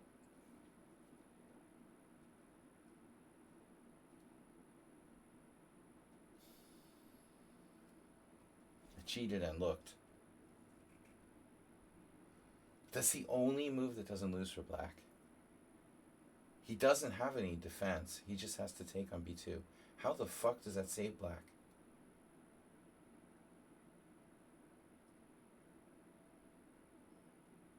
I mean, who would think like you're almost getting mated and your only defense is to ignore it? Take on b2, you're not even threatening anything. That's unbelievable. I mean, what's the point of c takes b2? You threaten to like, you prevent him from like lifting his rook because you'll make a new queen. Even so, it's hard to believe. So that's cold. He has to take on b2, and white is not winning here. White can play like any move and it's a draw.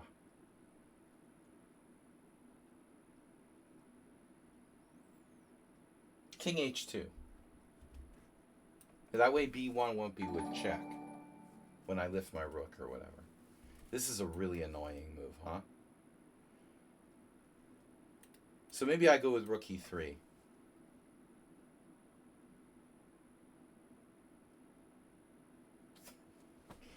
That's incredible, man. It's incredible. It would be very hard to annotate this game, you know, as a human. What is this message? Miles. Oh my god.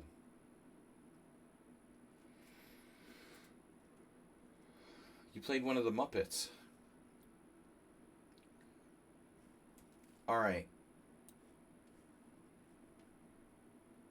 Muppet down.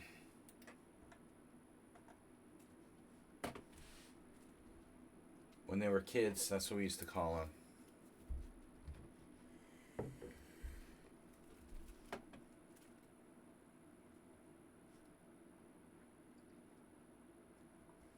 Where am I?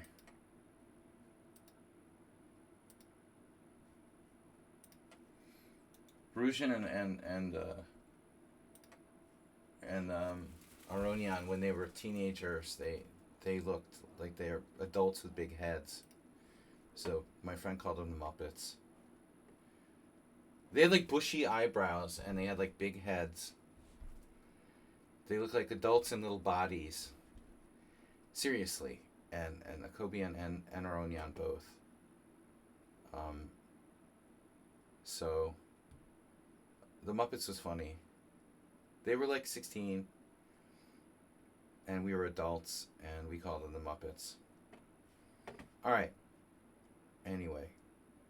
We're finishing up game 2 here. This incredible H5. Okay, where the hell did my line go? So Rook H4.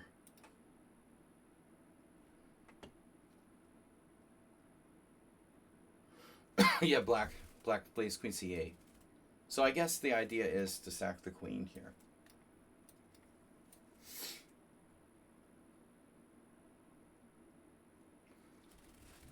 That would certainly stop mate.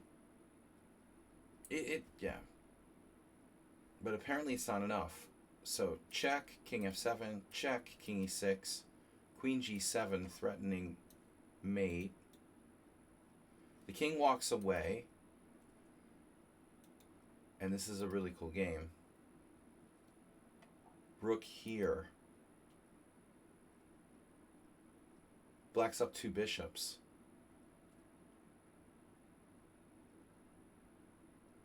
C takes B2, Queen E7, check, King C6, check, King B6. And then Rook takes Queen. Black queens would check. King H2, useful square. Suddenly, we're facing Queen B7, winning our queen. Black plays Rook D7. And now Queen E8. And Rook H7. And then Queen C6 check, mate in 1 to follow. Really too complicated to even get to all the variations that are possible in that game. Notice how the bishop was hanging before Rook E3.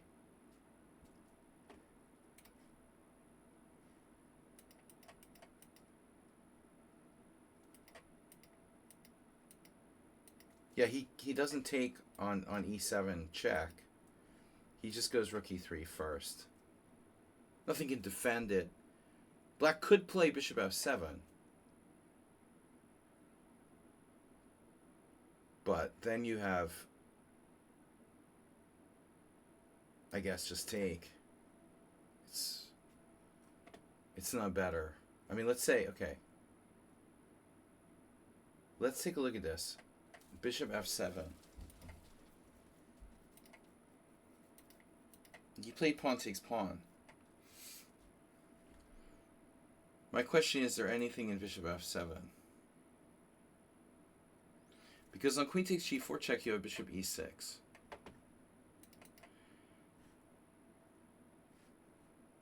And on Queen F7, you have Rook E8. Now, clearly White has a huge attack here, but is that 100% clear? Rook takes C3. So, Mr. Slow, what do you think? Arsenal suggesting Queen takes F6. It's not enough.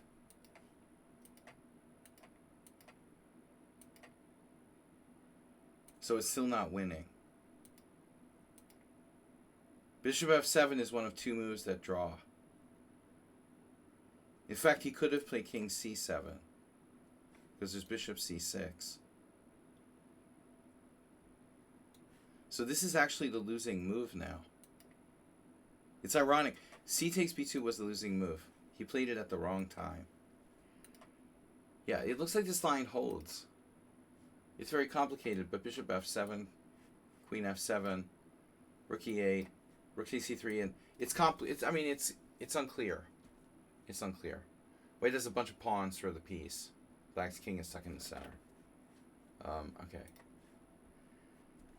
Yeah, so c takes b2, ironic. That was the losing move after everything. Okay, I got Mule Skinner, Arsenal fan, Redusa, and playing against the Muppet.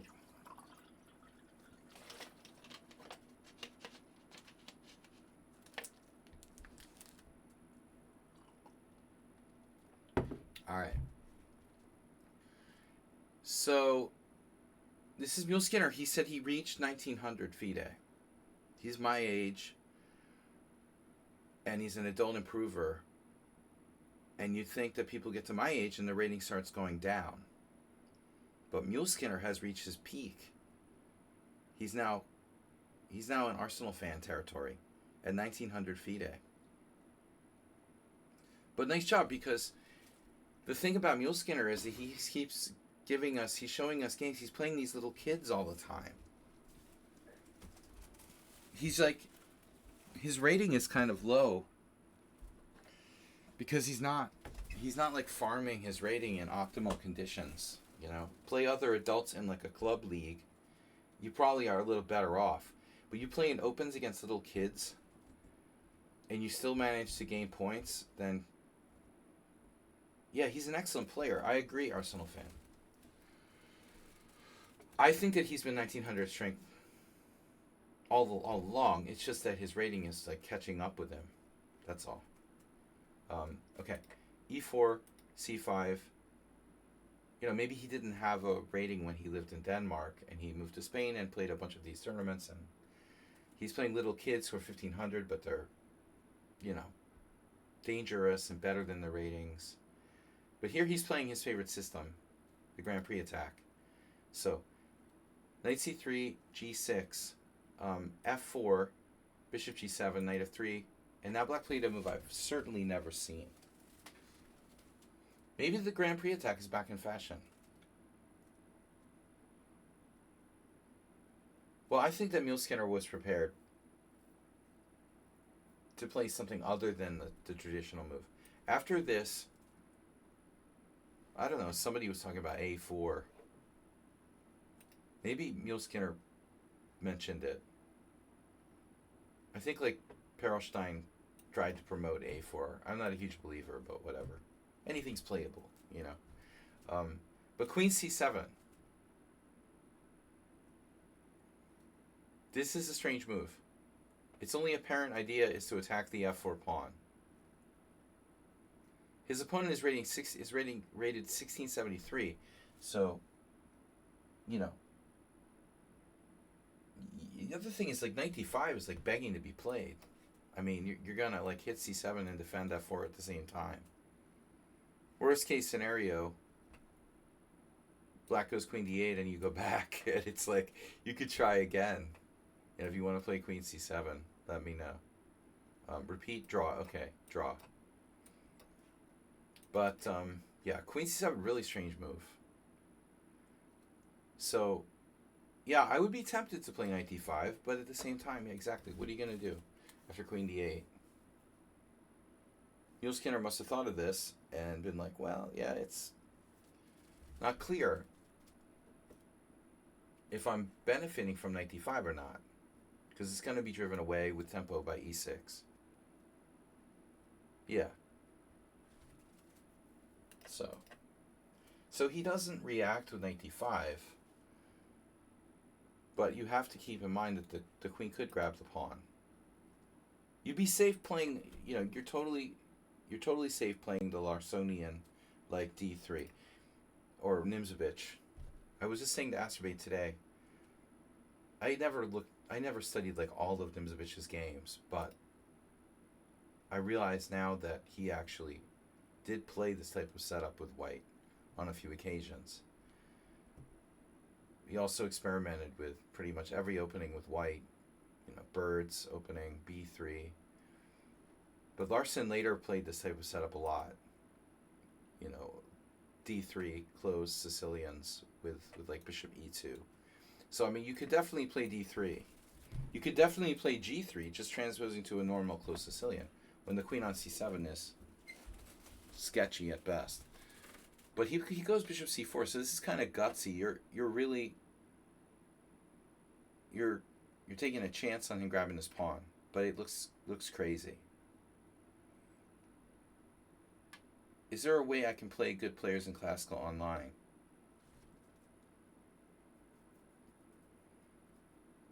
The 45-45 league on lichess would be your best bet. There is an organized 45-45 league.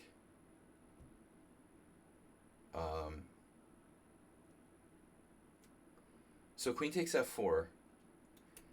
You could just castle and it's like a king's gambit, you know. And we got very strong play here.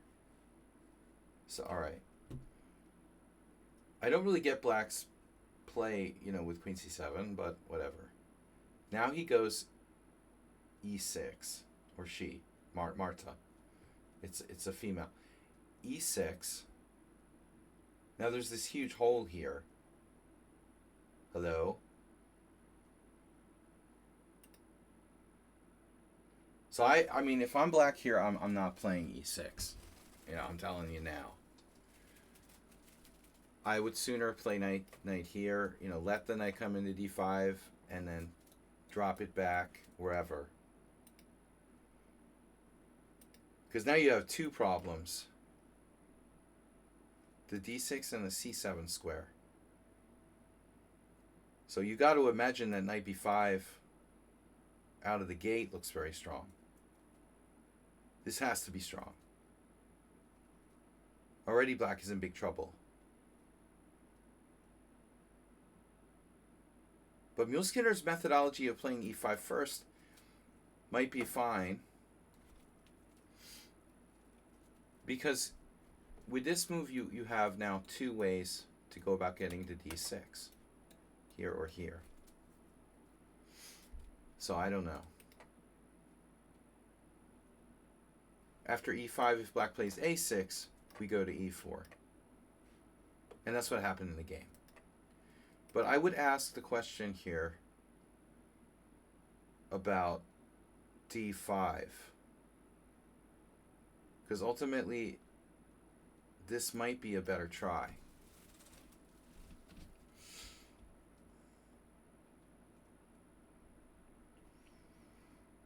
Black can allow knight b5, move his queen somewhere, her queen somewhere, where it protects the bishop,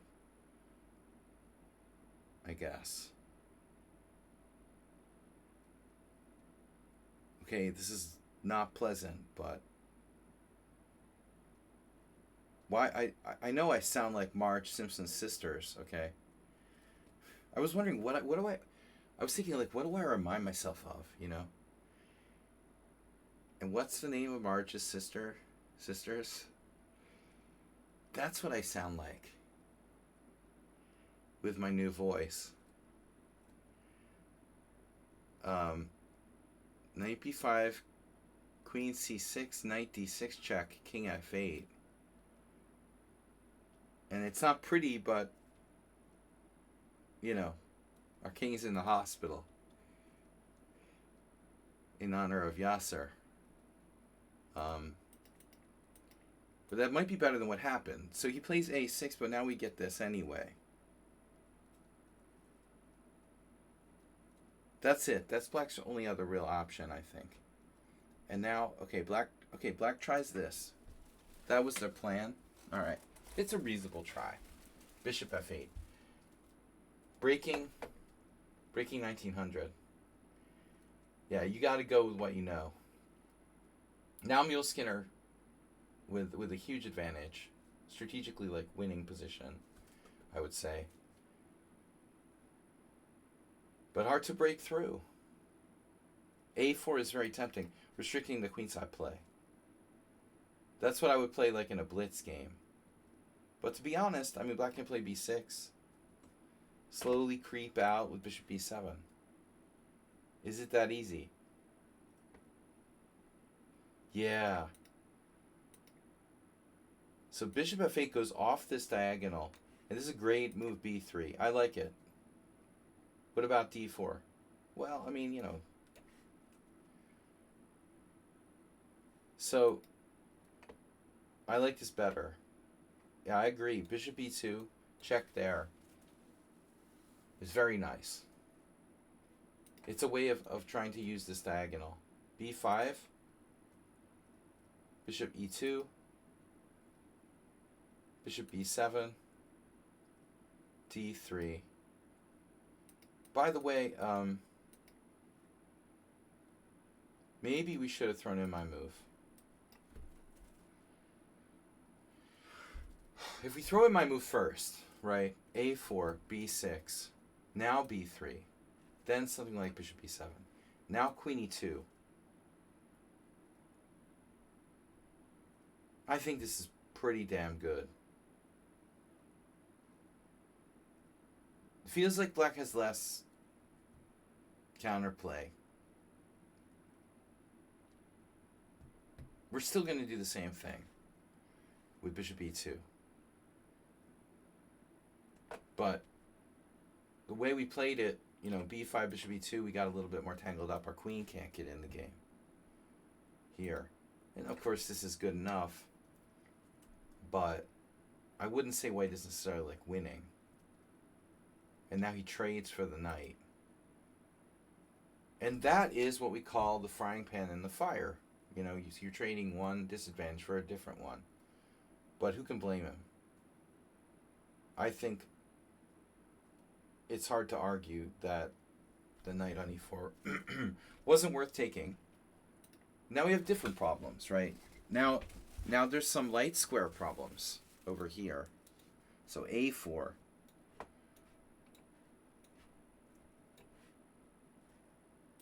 Plus the d file. It looks like a... what's it called? Nimzovich variation. Knight c6. This structure, right, has this pressure here. Plus a4. a4 is going to be deadly. Castle. And now black doesn't know what to do.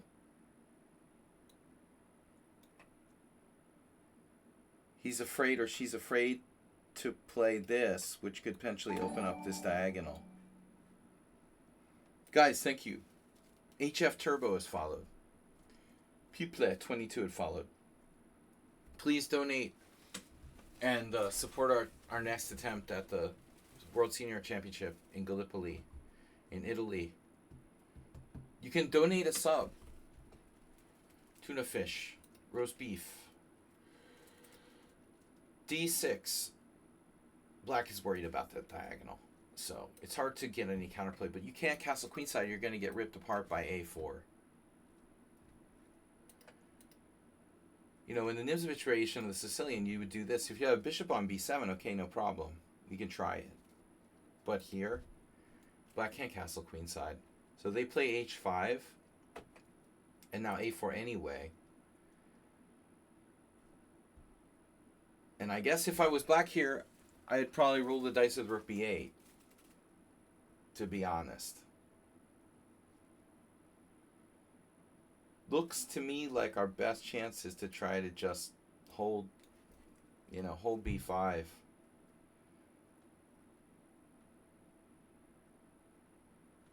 Because this move, it keeps the a-file closed, but this late squares, that looks really bad. White has maneuvers like a5, knight d2, knight c4. So first white plays bishop e3, and now black does the unthinkable. Yeah.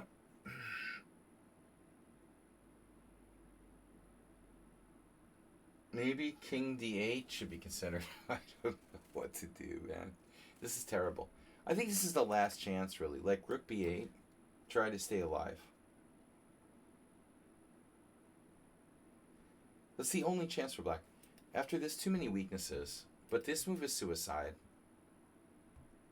I think that d6 is really suicide. Okay. And at this point, black would love to say, like, exchange queens or something. You know, maybe we'd have a chance to survive. White doesn't want to trade queens. White wants the queens on the board.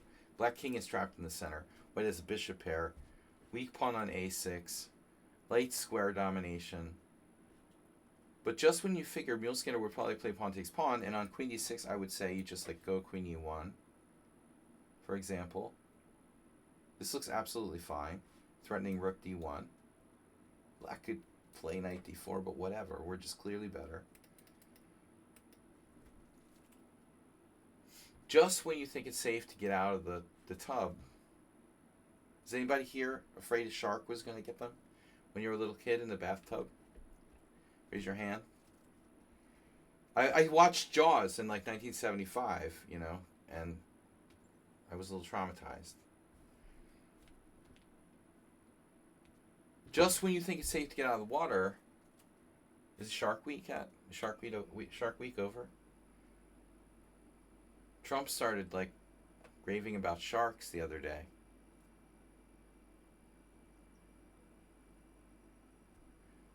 The nude lady.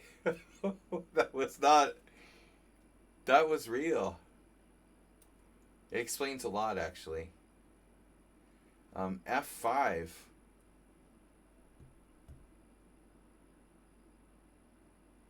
Just when we thought it was safe to get out of the water, you played F5. So it's a completely classic.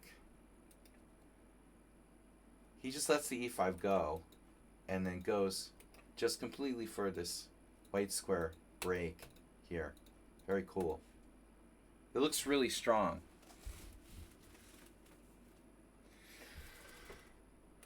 Did black have f5?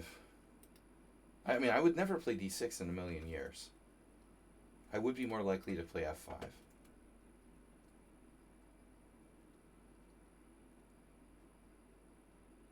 Yeah, you know, if f5, I think we don't take en passant, we could take this way.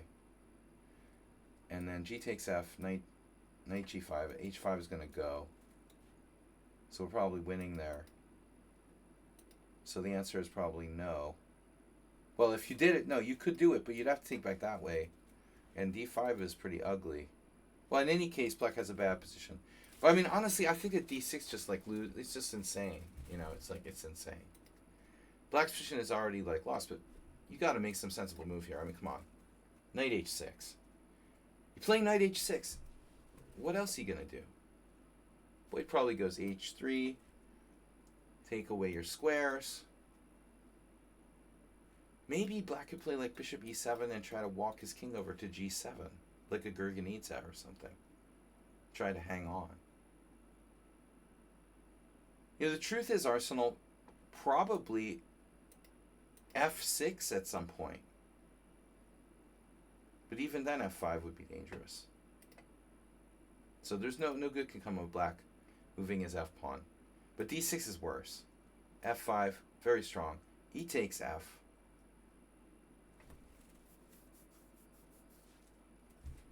E takes f, okay. Takes. Now he grabs the pawn.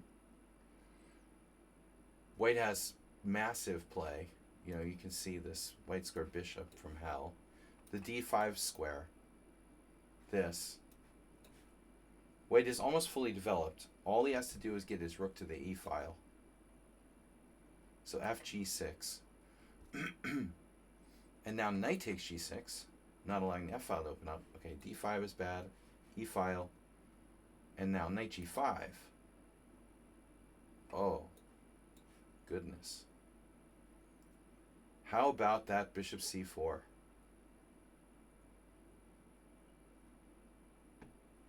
Queen e7. Queen d2. You know, maybe queen d3 deserves to be considered. The light square theme. Because at the end of the day,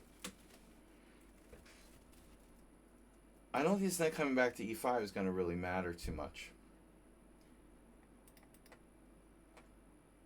And really we want white squares. So I think this might even be better than queen d2.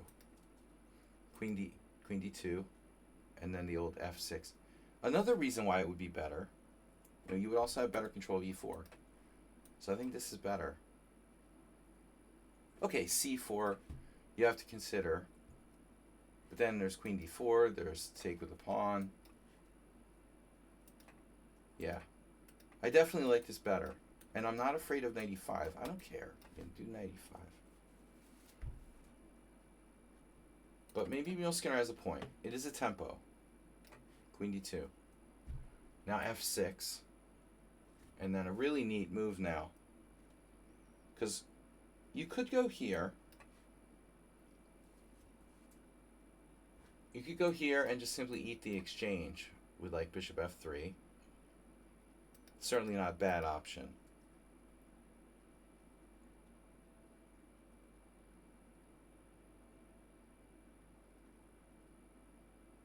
What could possibly go wrong with black's light squares? Rook a e1. Huh.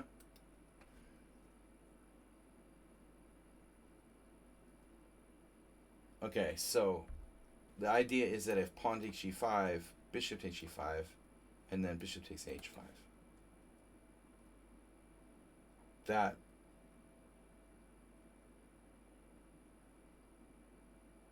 well, bishop b5 check. Yeah, bishop b5 check is even worse. So here, for example, bishop b5 check. Forget it. We're done. So black can't do it. Plays king d8, and then bishop c4. Brutal. I think white must be using like some kind of drugs, like caffeine, maybe Red Bull. Piece sack. Queen d5, queen e3. Ah. Sacrificing pieces with check. Come on.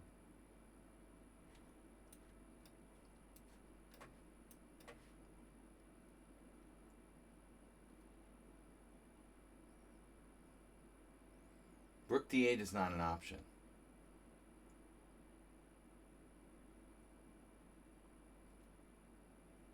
I mean, I imagine it's winning. Yeah. It is enough.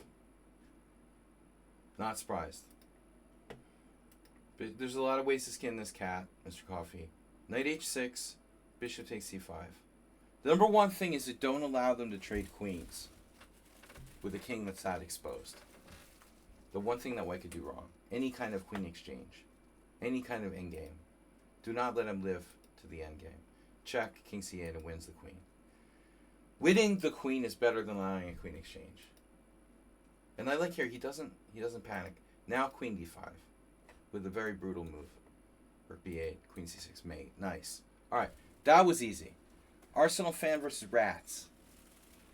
Next game, we got Arsenal fan. What is this message? Oh, Asterbait sending me messages. No hate mail, Asterbait.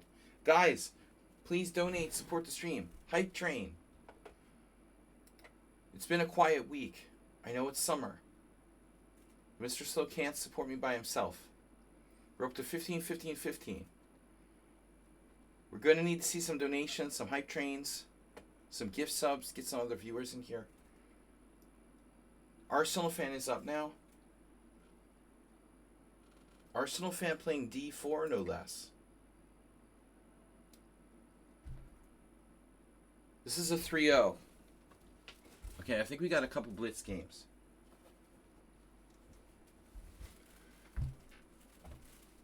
d4, d6. You can't bluff you because you're an e4 player. But anyway, you weren't in the mood to play e4. You played c4. Black plays g6. And now e4. So, full center variation. Now it's a queen pawn game. And as I tell Asterbait, for those of you that are e4 players who are trying to transition to playing d4, it's very important that white understand that this is really black's pivotal, like, point that he's trying to attack in most cases. In the King's Indian, Modern Defense, Pierce, whatever. To gain counterplay. You're weakest on the dark square d4. So that's where black is going to try to aim, in most cases. Dark square strategy. The king's Indian is a dark square. A dark square defense. So this is a modern. I played both sides a million games. And then here,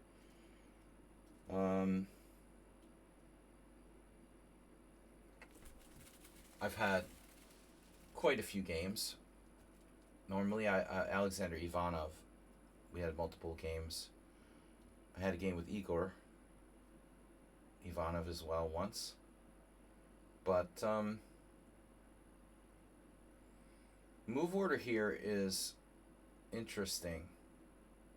You're not obligated to play knight c3. Knight c3 would be the main move. But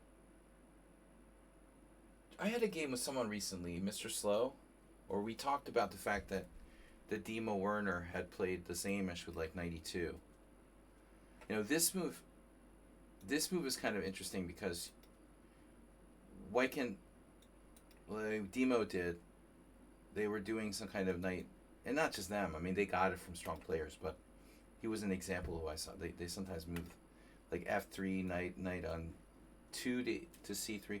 So there's various stuff you can do with white here. I don't recommend the 4 pawns attack. I mean, f3 isn't great in this position. It's a little early. It's unnecessary. If f4, I would think that black would get really good counterplay.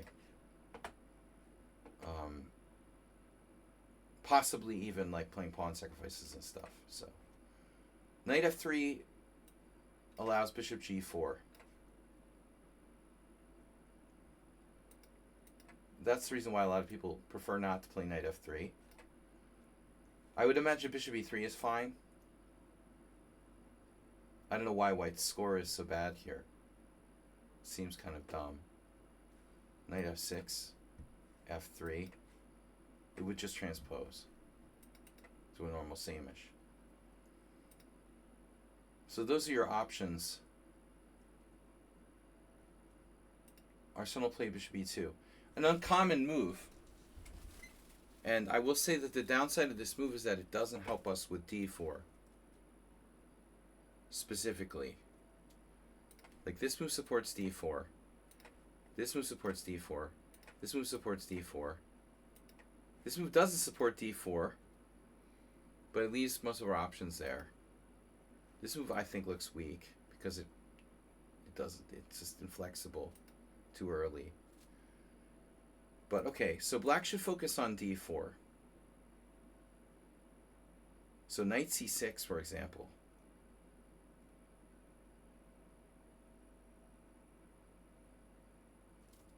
Yeah, Arsenal. I mean, knight d2. That's a move. Now, either c5 or knight c6,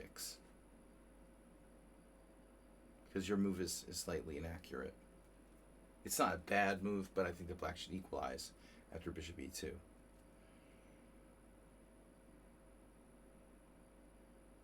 You're not going to be able to play knight e2. So knight c6 is best. Black plays instead knight d7. So this is lame. He fails to take advantage of bishop e2, transposing back into a normal kind of knight d7 modern. He has to go for your d4. So you have a choice. Probably we're going to see knight f3, bishop g4 now.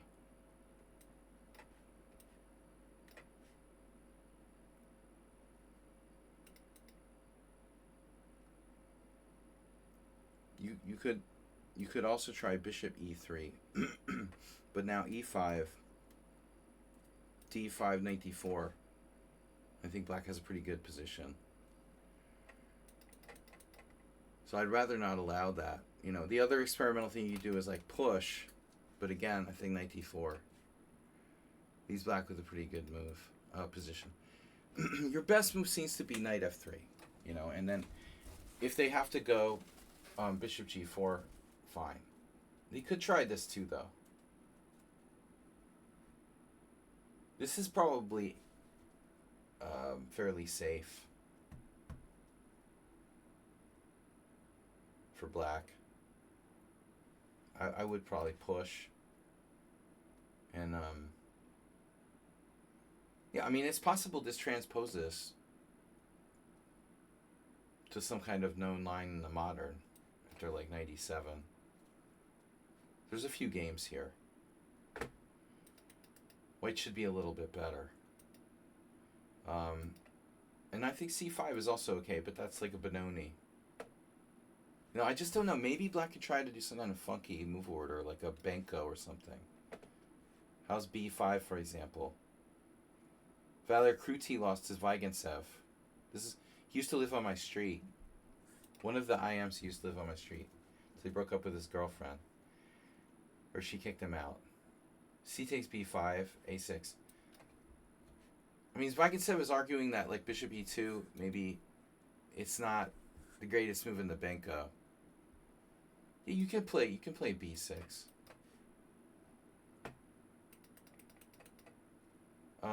But white should still be fine. He didn't lose because of the opening. But I mean, I guess on c5, you could also play knight f3. You'd be hoping to transpose to Marazzi.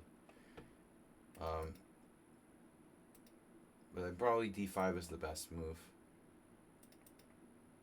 Anyways, this is a normal move, but now you could transpose back into what I would call a very standard classical type position. So, you know, here black's normally playing e5. And sometimes you'll get knight f6. But really surprising is this. And so, okay. Homie wants to play the hippo. We didn't know it was going to be hippo. Now we know it's a hippo. Okay. Fine. Play the hippo. If it's like a blitz game, I like to troll the hippo guys with stuff like a4. I'll do this just to fuck with them. Because if they don't react quickly enough, I'll like sneak in like a5 on them or something like that to kind of disrupt their whole hippo thing. But I don't think it's really a very good move. You should just play normally here. Mate c3, knight e7. Half hippo or whole hippo. It's like when you would go to Boston Chicken, you could order whole chicken or half chicken. And I was always like torn because the half chicken sometimes left me kind of hungry. But the whole chicken was too much, you know, so it was hard. I wanted like 3/4 chicken. But they never sold 3/4 chicken because nobody wanted, like, very few people would eat like a quarter chicken. So they wouldn't want to cut up like a whole chicken into 3/4. If you cut up the chicken in quarters, you might not be able to sell those quarter chickens. But this is from 40 years of playing chess. You know, it does weird things to you. Anyway, so what's the best option here? Yeah, I've always been one to do... I like h4 doesn't do anything. Bishop e3 is an option. You know, rook b1 is a move. Castles is fine. And probably the most natural.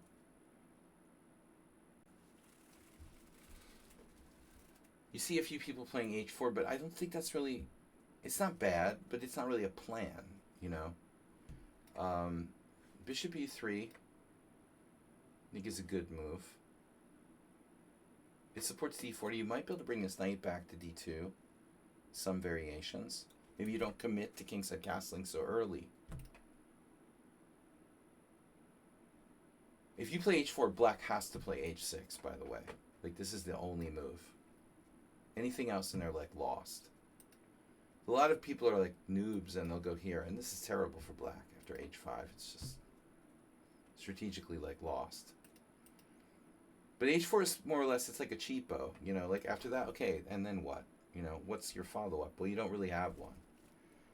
So I prefer not to play h4. Oh, by the way, there was an Onishuk game there. I always talk about how I beat Onishuk in the hippo. But hold on a second.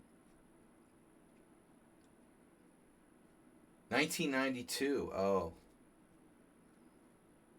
Yeah, that was 10 years earlier. All right. This isn't a real hippo, though. No queenside part of the hippo. The hippo has no rear in this position. And how do you know where the rear is and where the head is of the hippo? It's a pygmy hippo. Bishop g5. New term. Bishop g5. I think it's a bad move because you're just provoking him to make a useful move here. Not terrible bad, but I don't see the point. You might as well just go bishop e3. You can see like most people are just playing h6 anyway. So you don't need to provoke him to do that. It's a blitz game. Okay, let's not overthink it. But like obviously bishop h4, g5 here is possible. I'm not sure we want to commit our bishop to h4. So you went back to e3. And now a6. Unnecessary. So they should play b6. And this f5 is not such a stupid idea either. b6, a6, whatever. Okay. Now if you play a4, black can still play b6 and just allow a5 and then just sit there. But I wouldn't play a4. I'm not sure about queen d2.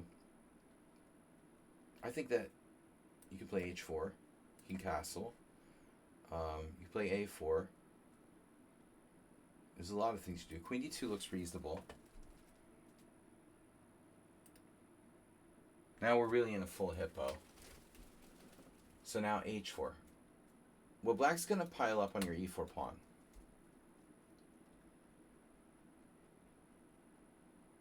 Maybe knight f6, bishop e7. You can deal with it. Only thing is, when black plays knight f6, you'll have a double threat in a lot of cases. So you're the only player here to play h4, but I think we'll see some games. There's one. This looks familiar. Like I've already been here. Seen that game. Spinal Tap chess, what's up? Oh, there's a new Spinal Tap coming out. So new Spinal Tap movie. Oh my god. With the end continues, right? h4, bishop b7. It's a good thing that we lived that long. International Master Spinal Tap chess. Good to see you. h4, bishop b7. You're playing a lot of variants and stuff. All right, we're still going. I feel like I've seen this before. This exact game, Kozubov, Malikov. Because knight f6 will go into g4.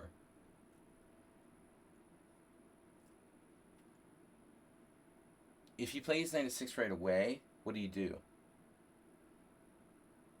You said your bishop's jammed in there because your queen's behind it. So after this, black's threatening knight g4. It's pretty annoying. I've seen some good players lose to the hippo. Because it's hard to come up with a plan for white. Check this out. 22700s, basically. What about knight g4 right away? White can still go bishop f4. Looks like he can manage. So what happened in that game? Bishop b7, he had to move the queen again. Okay, it's reasonable though, right? This actually looks kind of reasonable. Be flexible, be willing to move the queen again. And it's clearly not why white necessarily lost the game. But I will say that h4 is not the safest way, to play. I think, seriously, another option here would be to go d5 and threaten to play knight to d4. And let him draw the battle lines. If he wants to go here, we lock it up. Okay, fine.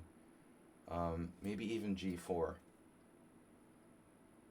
But I do think that your queen is going to be having to move, like in almost all cases. So I'm not sure the setup with the queen on d2 is that good. I normally wouldn't do this. We can hopefully fix your position. h4 is kind of committal. Bishop e7. And now h5, you know what? Maybe this isn't a bad idea. Ultimately. Maybe this is more consistent than what, Kozubov did. because black has to play g5. You could try to sit there. I don't think he can let you take. You're triple attacking h6. He kind of has to play g5, which is standard. And now you can do... What I was going to say was you could probably try to do something like knight move. Knight h2. What do you think? Does this work? Knight h2. I mean, obviously f5. You know, you're shitting your pants here if it's like Nigel Short playing black, but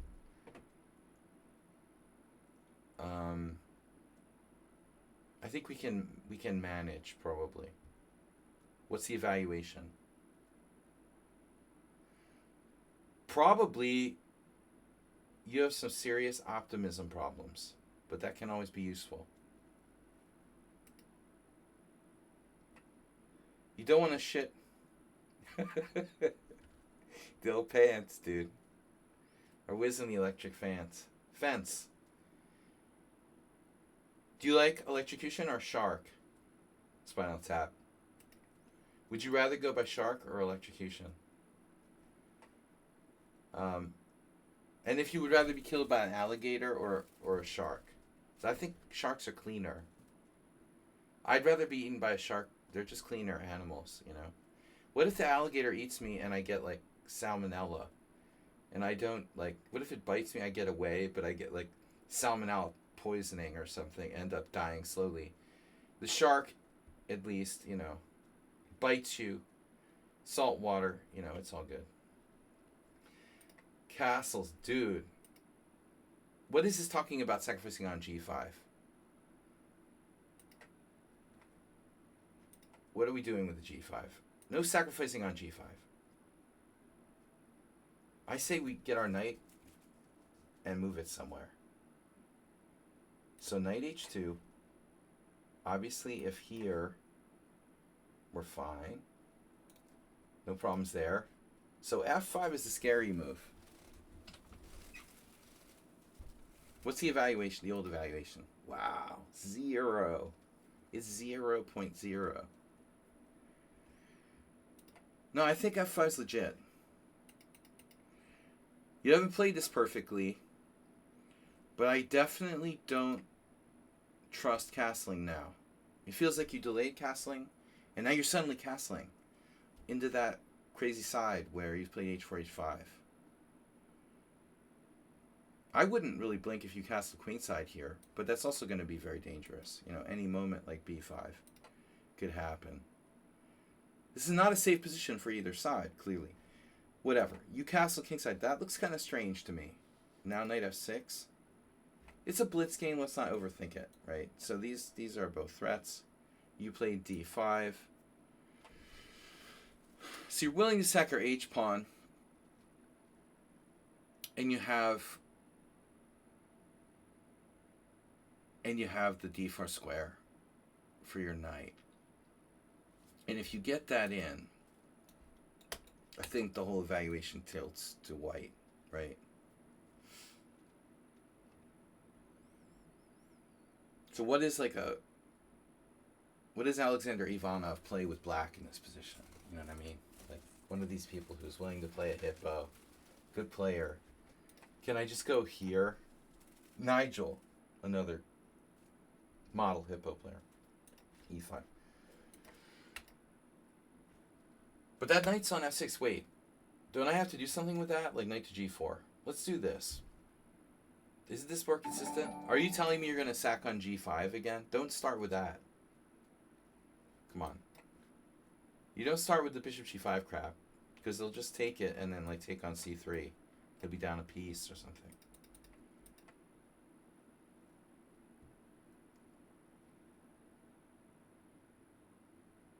You might have something, but it's not that. Maybe takes, and now sack the knight on. Now that's interesting. That looks kind of interesting.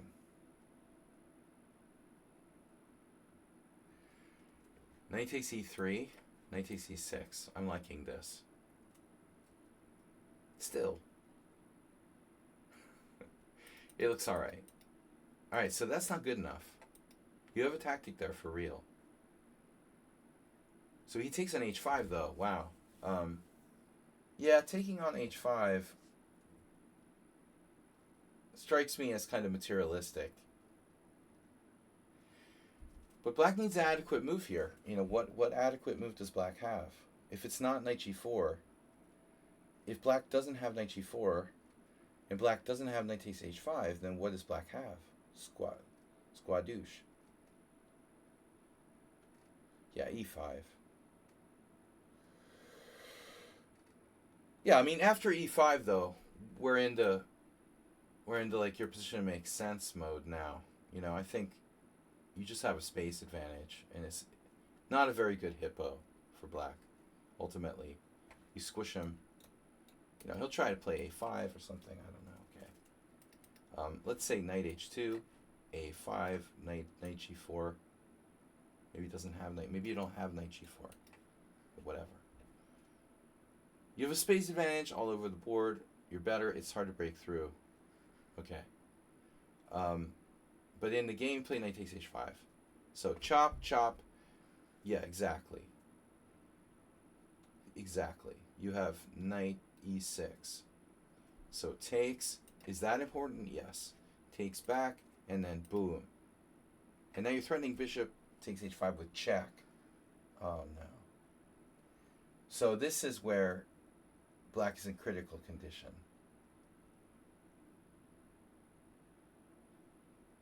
Oof. That's real bad. Suddenly white's position makes perfect sense. And looks like it's a classical King's Indian or something. Crazy. And you're just winning instantly. Ouch. Yeah, so that was really bad. So what do you think his best move is? Wow, castles. Castles of all things. I guarantee Arsenal fan is like sacrificing something on g5 here. And he's probably justified.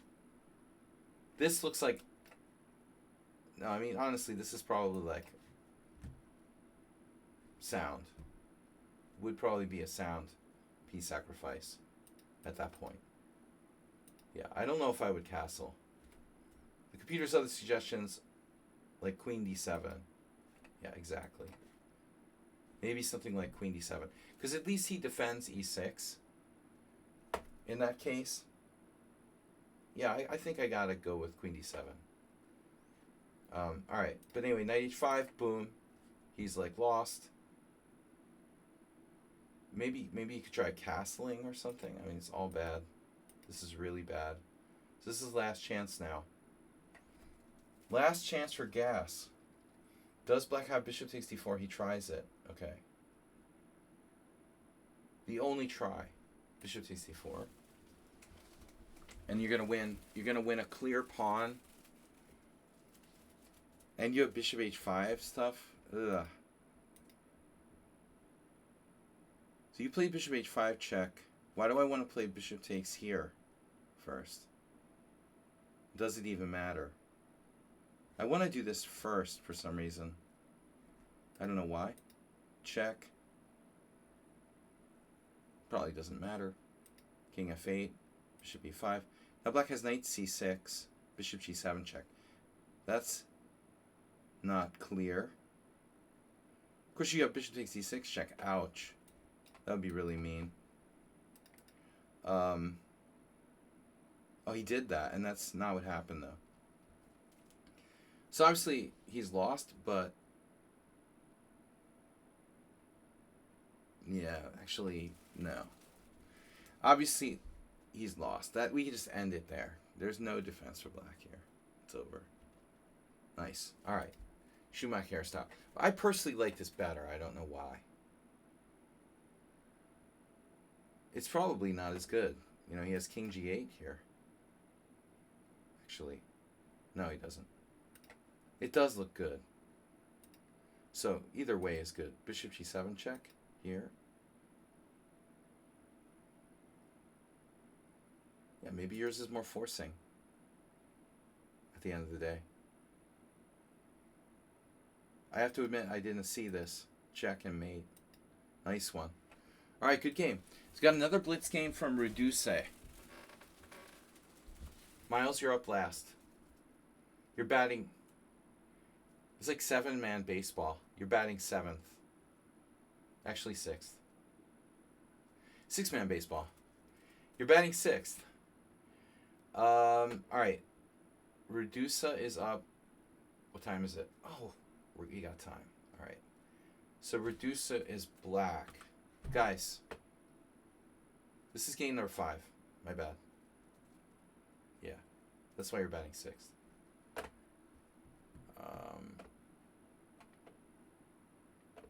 Tat forever. Tati forever. HF Turbo have followed. And thanks to our old friend Spinal Tap for dropping by. So this is just a blitz game. Last one was a blitz game as well. That was game 4. This is game 5. And the last one is Miles. So we got F3. Now this is important. Like, you got to play what you want here. If you want to play a King's Indian, you play the King's Indian. If you want to play a Grunfeld type position, you go with D5. But I think it's most important for the Grunfeld players. King's Indian player doesn't care. You know, you're playing F3. The King's Indian player doesn't give a shit. There was something I thought about recently.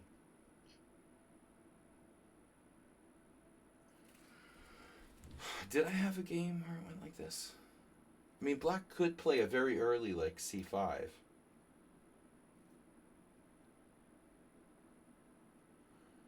Black also had Benko options. You know, if you play the Benko, for example, you can definitely play B5 type stuff. So all your King's Indian family openings are possible, but you need to think about the move order. I mean, we can call this like a Grunfeld-like thing, but it's really not a Grunfeld. You know, at the end of the day, Grunfeld is quite, you know, unusual type. This is like an unusual type position for a true Grunfeld. But anyway, whatever. Okay, so they have to take or play knight c3. Is knight c3 a decent move? How bad is it?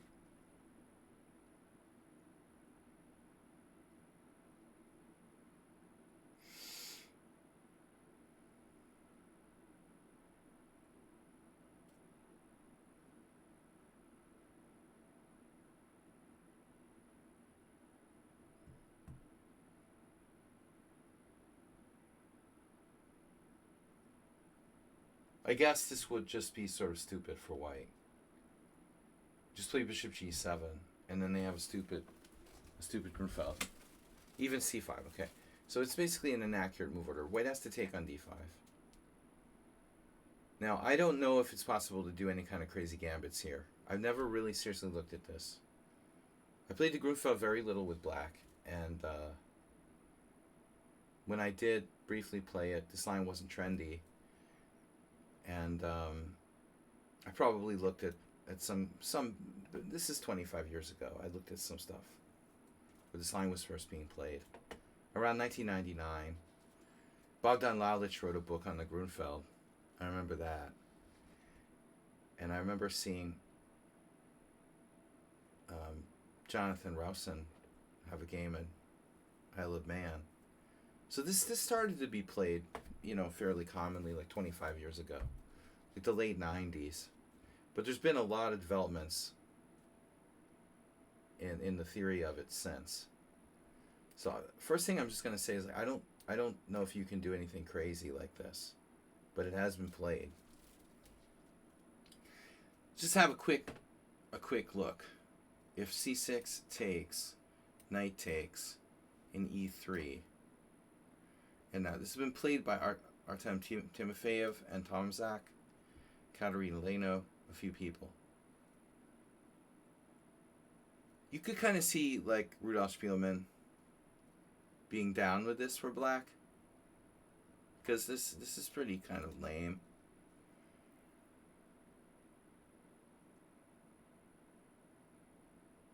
But it almost makes you wonder, like, does black have to play e5 right away?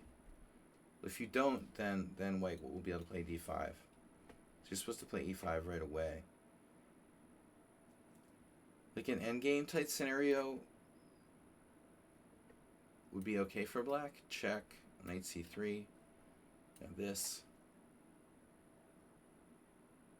It's an interesting option. You know, maybe this isn't enough compensation, but it's, I think, playable. It doesn't look that bad. Anyway, okay, main line, knight takes d5, e4, knight b6, and then Nefyedov, what's up? To play a match one day. Commenting. Wow. I should comment on you guys playing a match. We should have, like, gambling. Side bets. I need a way of making money. You know, you guys, nobody's donating to support the stream, but I could host, like, gambling matches where I was commentating.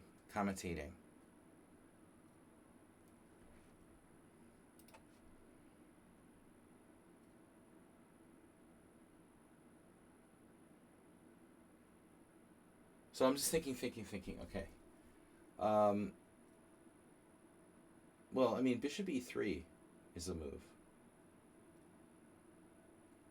Why is knight c3 necessarily better than bishop e3?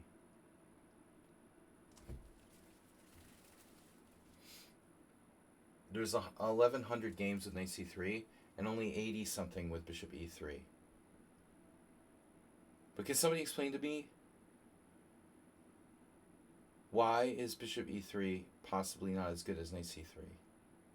Because here we are again. It's a king pawn. Oh, sorry. It's a queen pawn game. King's Indian style queen pawn game. It's always about d4. The Grunfeld. It's always about dark squares, getting control of d4. We're fighting for d4. How could bishop e3 be wrong?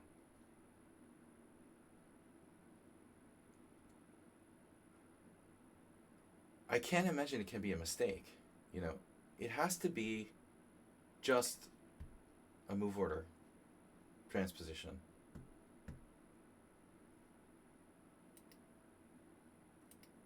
It's just a move order transposition. There's nothing wrong with bishop e3 if they want to go there right away. No way to take advantage of that. What's black going to do? I mean, what's black going to do? Play e5? Forget it. It doesn't matter. Bishop g7, bishop e3. Okay, now.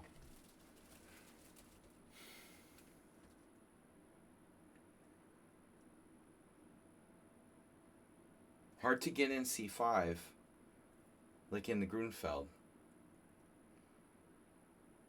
So the problem, why I called it like not really a Grunfeld, is because like c5 is almost inevitable in all the normal Grunfeld lines. But it's hard for black to play c5 in these lines.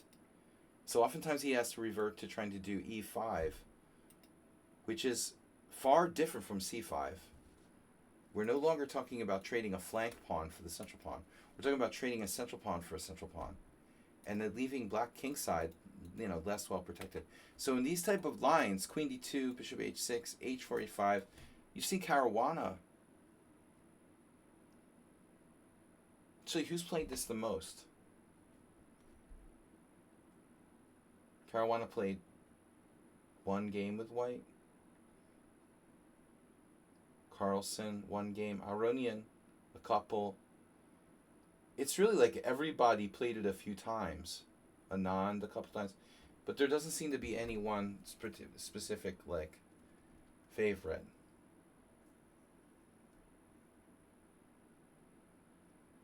Sort of everyone has experimented with this line with white. Okay, yeah, Nefyedov, get the gloves on.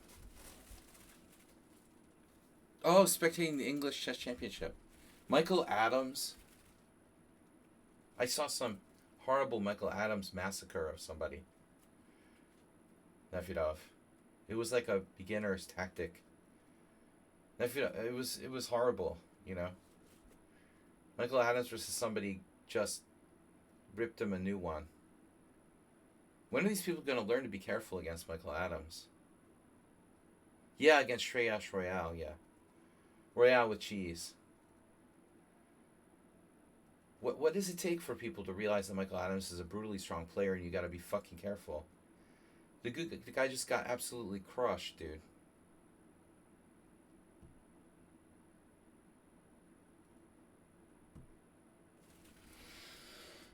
Yeah, I saw the diagram. It was like a puzzle. It was really brutal. How do you get a position that bad? Okay, castles, queen d2, and now e5.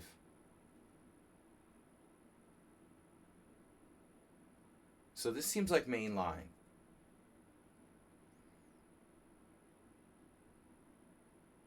But there is knight c6. There's also the Mamajerovian f5 type of idea. It's out of this is like looks crazy, but it's basically like a martial defense. So f5, it has some Chigorin like aspects to it. Pillsbury. Yeah, it's very Pillsbury like. Okay, f5, e5 main line, d5, c6. This is traditional. So now it turns out white's main move is h4. And this is a blitz game, and maybe white doesn't know that. So he castled. That's also a move. Castle seems very logical. Rook d1, another option. Castles. My rule of castling in the queen pawn games is like don't castle queenside if the bishop on g7 is open. The problem is it's not open right here, but it can be. After c takes d, e takes d. One moment, e4, and boom, this is open. The position that's very risky for white, it looks like. But of course, bishop h6 would trade that dangerous bishop off. So black to play. It looks like knight a6 is the main move.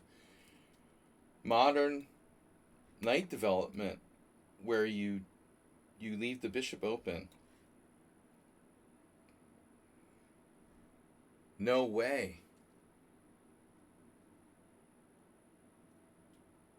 I played Jack Rudd before? No. No, I didn't. I didn't play him. I know who he is, though, because he played in the same Hastings. No, I just know of him. I didn't play him.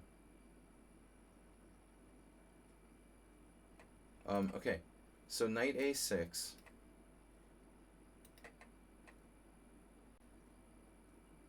Is better. Not to get in the way of your bishop. Here. See, now it's not clear what black's next move is, because your bishop's blocked in. What are you going to do? If you play knight a6, you can simply play like bishop d7, continue with rook c8. The knight just like gets out of the way. I also want to mention the Hebden-like maneuver here, which is knight a6, knight c7, knight e8. Speaking of English players, Adams is a senior, remember, like me. Knight a6, knight c7, knight e8, knight e6. What about Matthew Sadler? Is there any Matthew Sadler? So here I don't see where we're going after knight d7. Don't like knight d7. h4, no. Oh no. It's Oli Varga. 1994. That's weird. Varga plays the same-ish. He beat me with a same-ish back in like 1998. I wonder if this could have been transposed from a same-ish somehow. Same-ish King's Indian. Very possible. Yeah, g4 is slow. I mean, the obvious plan is h4, h5, trade and try to checkmate black with bishop h6. So this is a little surprising. And I think that Varga game could easily have been a transposition. So now, this other guy played knight f6, but he's going to go h4, h5 anyway. Well, the other guy didn't play knight f6. You played knight f6. The other guy played f5. Well, I don't like black's position. He's going to get blown away. Um, so at least with this move, you shore up the king side a bit. You could try to play knight e8, knight d6 maybe. h4, bishop d7, h5, rook c8. And now, alpha 0, ask Matthew Sadler what alpha 0 would do.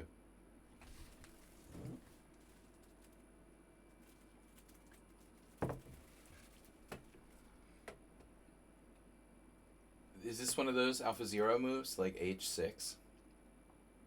I think that's happened in this type of line. I mean, it's obviously very similar to a dragon. But the spatial implications of h6. Non-traditional way of doing it, though. It actually happens in the game. White's king b1 makes a lot of sense. So now e4. Yeah, because you want your bishop to be open. Oat house against Ann Woolley. Now e4 is a great move. And now white plays h6 novelty. Yeah, I can't play h6 here. So this one guy from 2016 lost after hg6, fg6, g5. White played g5. Oh my god.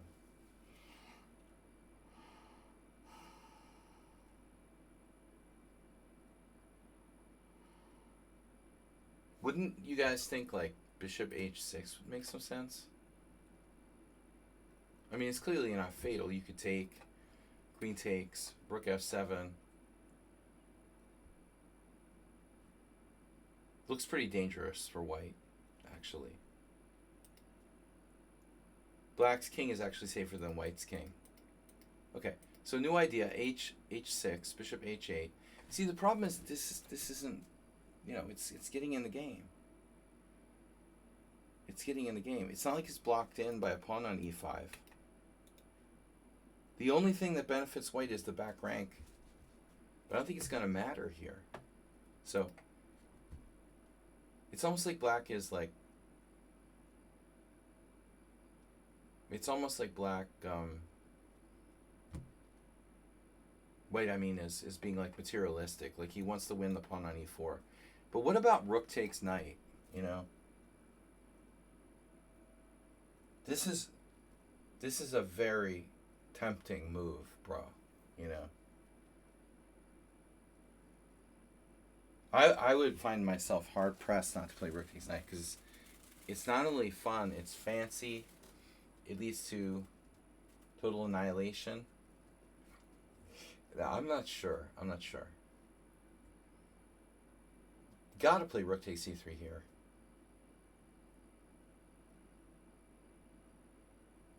Riddle me that, Batman.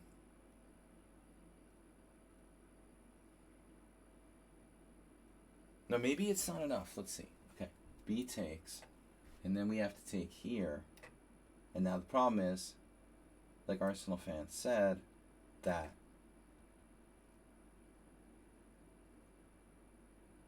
the fun killer move. But still, man, it's a lot of craziness here. Bishop f5. The fuck is going on? Holy shit. This is incredibly complicated, guys. Incredibly complicated. Rook takes c3. It's the best move. It's the only winning move. Oh my god. So rook takes c3 is a winning move. Is my follow-up wrong? Oh. No. It's winning. Wow. It's winning. Bishop d4, e3. Stronger than bishop f5. Damn. So this is huge. Bear bully is followed. So Redusa misses this beautiful move. I mean, the thing is, you don't want your knight... The reason why you have to take on c3 now, you don't want your knight sidelined. Take out the knight now. And then if he takes here, it's nothing. Do whatever. Black could play almost anything in this position. Just move your rook somewhere. Go back, I mean. Can't you just do anything? You could sack the rook there if you want to be super fancy. That's really super fancy. Looks strong, too. Anybody who plays a dragon, good luck with this, man. Yeah, so you get a demerit for not playing rook takes c3. Knight h5. All king's Indian, no dragon. You know what I mean?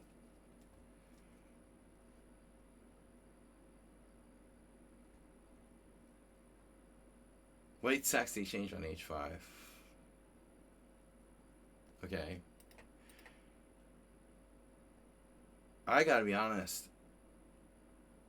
This guy's incredibly lucky you didn't sack the exchange on c3 yourself.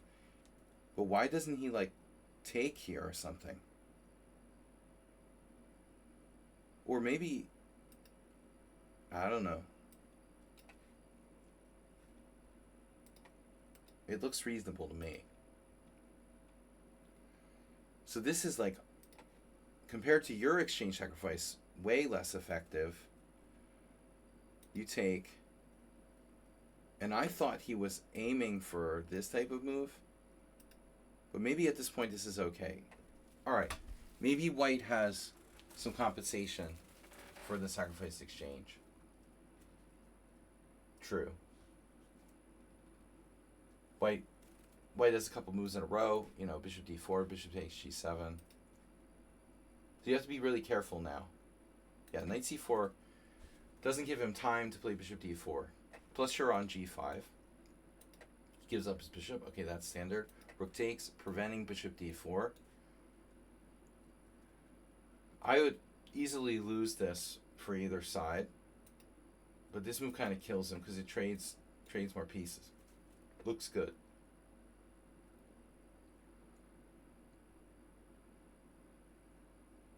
Yeah, too little, too late.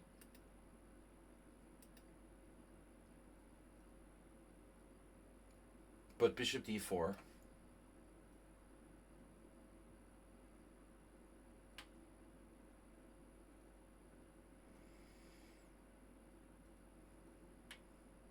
That's like white's whole idea, no? To play bishop d4. Are you like knight g? I don't think knight g3 is too slow. I think. It's too slow. Here. We have to be careful here. I mean, maybe this is not going to work either. It's probably not enough. Either way. Plays knight d4. Doesn't do anything. Yeah, okay. Now you get the e4 pawn. Rook takes c3, queen takes c3, queen e4 check, king a1. And, you know, you're winning. You're clearly better.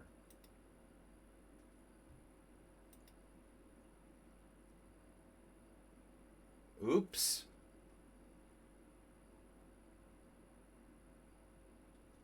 Wow. White thought he's winning. So did I. Queen takes e1. Bishop takes d4. Oh no. Oh no. And you have rook e2. Oh my god. No, I mean it's this, no? It doesn't work?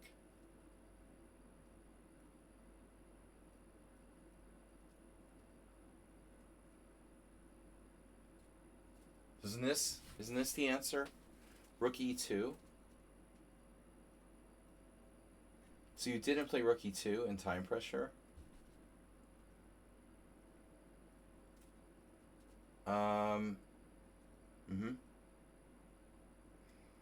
Right. We're winning, right? Rook e2, queen c1, bishop takes b2 check. King b1, bishop f5.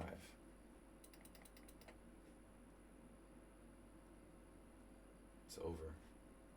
Queen a5. Mate. No. Queen c1, bishop takes b2. We're just taking. We're taking here. Check. We're up a piece. It's over. We're not taking your queen. We're taking the bishop. Oof. But he played bishop e3. Does that even work? I don't think this even works. White's like winning now. Oh my god, dude. This is the only winning move. You want to see something crazy? Bishop takes b2 is a draw. You had 36 seconds left to a minute 18 and didn't play rook e2. Now White's winning. That's the problem with blitz and bullet chess, you know, ultimately. And Black lost. Ugh. All right. Down the shitter on the time. So Verusian is black. This is from the U.S. Open. Depends on what you play. I played Verusian twice. I was black in both games. I drew him twice. We had two different, like, Kings Indians. I've never been white against him. That was a long time ago, though, when he was just a young muppet. I always found him to be he's a little bit egotistical and arrogant. I don't know. He seemed like a nice guy when he was younger, but then he acted like he was like a super GM, which I thought was kind of weird. No big deal. He's all right. Knight f3, d5, e3. I never thought he was that strong, honestly. Like the Vladimir Kopian, I mean, he was like 2,700, bro. This is a real Kopian, but he's old now. You know, Verusian was no 2,700 FIDE, man. He's a really solid player. Very, very strong in endgames. Very, very solid. But I'm not, like, afraid of him, you know? I wouldn't be afraid of him as a player. I was surprised he got as high rated as he did because his style really isn't that aggressive, you know? Because he is kind of solid. Very good at playing, he's very good at playing, like, the French. Yeah, he's an endgame grinder, very much. So, he played bishop f5 here. That's disappointing.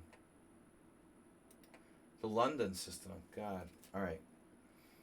So, bishop e2, and then e6. That's a really disgusting thing to play with black for a GM. Now you played knight h4. So, I don't know the theory of this well enough to say if you should play knight h4 or not. I do know that it is an idea.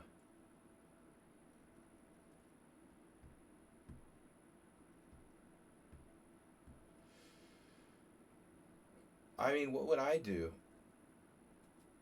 Well, I mean, you're simply playing a reverse London system. I don't know. You know, sometimes I'll go with knight. It's a little early for knight h4, though. He's going to play h6 if you don't play it. So if you play, like, bishop e2, yeah, h6 is the next move. But I don't think you're obligated in any sense to play. Asterby can play bishop d3. Go reverse Magnus. I would just play like bishop e2 or even maybe c4, standard London stuff. All right. Anyway, this is provocative, man. I mean, I feel like this is a provocative way to play against a stronger player, a little. But if you know what you're doing, it's fine. Yeah, I mean, if it's not Verusian, maybe they'll play something like bishop g6. But unlike most, you see, like Gormley has a game here with bishop g6, but Gormley's kind of aggressive. Whereas most players would avoid maybe simplifying the position, Verusian doesn't mind because he likes endgames so much. You know, he's perfectly happy to play an equal position. Bishop g4, bishop e2. So bishop e2, queen takes e2. Everybody's happy. Like, you're the low-rated player. You swap pieces against a stronger player. But unlike most stronger players, he doesn't mind trading pieces. Now, I'm a little bit shocked by the statistics here.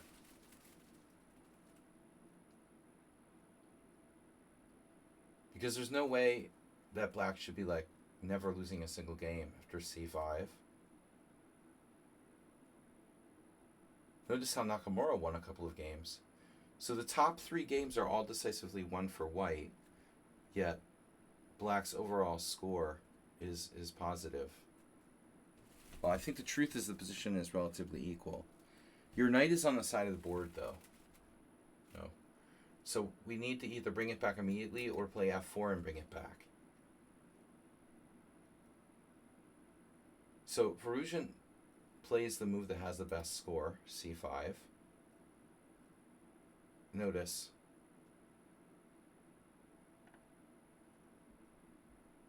the problem is you're playing an opening that strong players don't play that much. You know, a Nimzo Larsen, or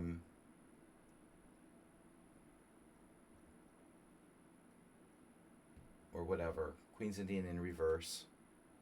So Marcus Harvey and Rahman, and none of these guys are that great. They're okay.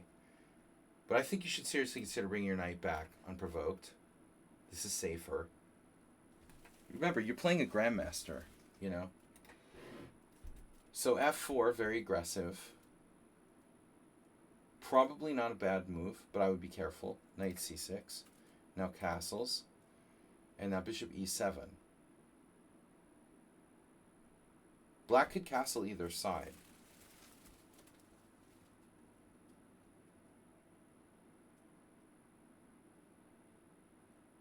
I don't know. I feel like playing the way you played this is probably fine against a lower rated player. But I'm concerned that it might be a bit too aggressive against someone like Varusian. But maybe you don't factor that kind of thing in. I'm very like thinking about like the opponent. I don't know what black should do here. Yeah, he's not so likely to castle queenside. So bishop e7. And this is following this game from 2019. Friedman actually, ironically, has a very similar style to Varusian. He's also very kind of grindy and plays stuff like this. French defense.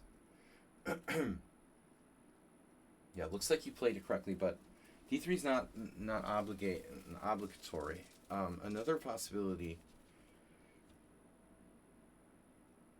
White has to keep this in mind because ultimately, you know, this isn't a safe move at all.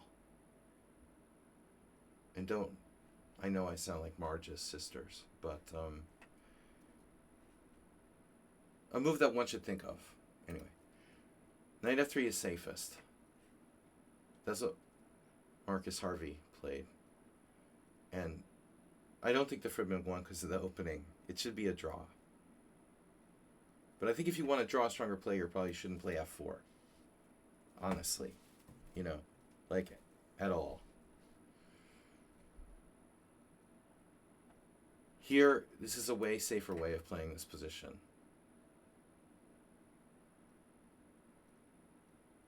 I think part of the thing is like you put the pressure on the opponent.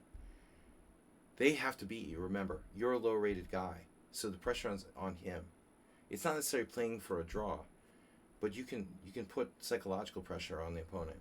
You know, the safer you play, you're leveraging the threat of a draw against a stronger player. You know, he wants you to take chances and make mistakes. So bishop e7, d3. This is a solid move. Castles, wow. So Nakamura and Matlakov had exactly the same position, and Matlakov castled and lost. But Varusian goes d4. So this is a major moment now. Remember that his bishop is restricted by his own pawns, which is good for white. Damn. So what's his idea here? e4, knight takes e4. If you try to play e4, oh my god, that happened.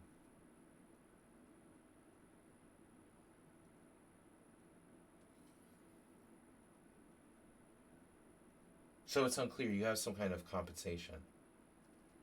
But again, he has you like He has you, like, taking risks. You shouldn't be taking risks here.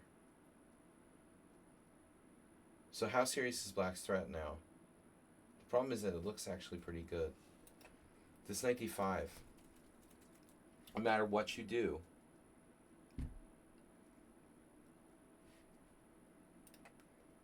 Matlikov may have overlooked this move. Well, he definitely did. So had you played knight f3 first, castle, then d3, and now d4, and now the problem is what? Here? How does Daniel Friedman beat this young player in this game? He played b5. Wow. Not super convinced.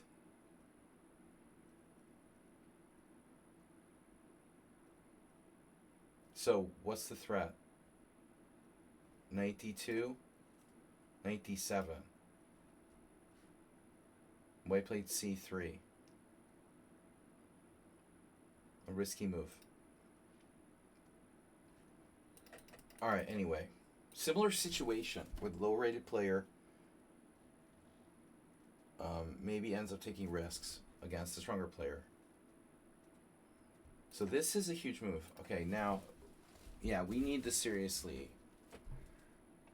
I'm only playing e4 in the last resort. Do we have any other alternative? Knight a3, we're just fucked. Like, we can't do anything. Okay. And your other alternative to go here is just really ugly. Man, that sucks. So,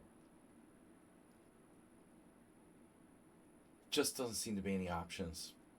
That's horrible. d4 is really, really strong. You have to go for this. Takes. Your only hope is f5. If you take with the pawn, it only maybe loosens your position, but it's something to think about. No, here.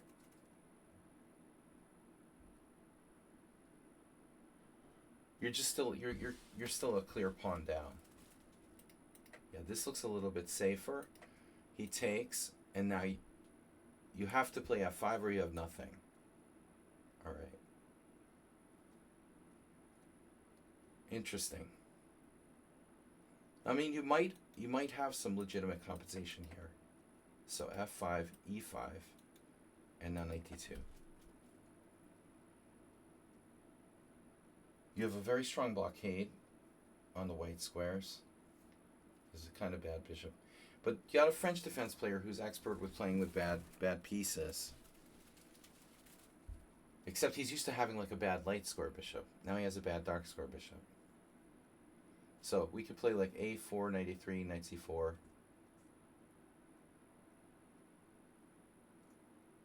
You play knight d2. Your knight can go to e4. But we got to watch the c2 pawn. His problem is that, okay, b7's under attack. This e4 is huge for you, a huge square here. Okay? Very specific move now, bishop g5. I'm a little surprised to see that. Naturally, knight c4, it's like he wanted you to do that. And now queen e7.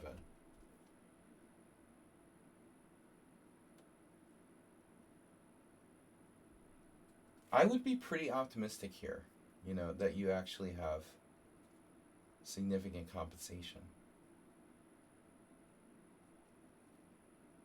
Because it's going to be very hard for him to create a passed pawn. You know, how is he going to create a passed pawn? His extra pawn is the only way he can win the game. And he has a bad bishop. Yeah. But I'm thinking about a4. Maybe you should play a4 right away. I guess you don't need to. This is fine. All right. And then f6. Damn.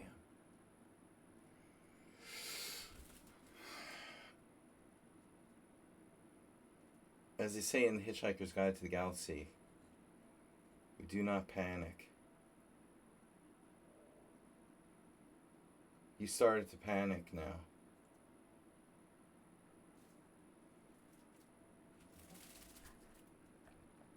I know because I've been there like a million times. I think this is the point where, I'm very skeptical of H4.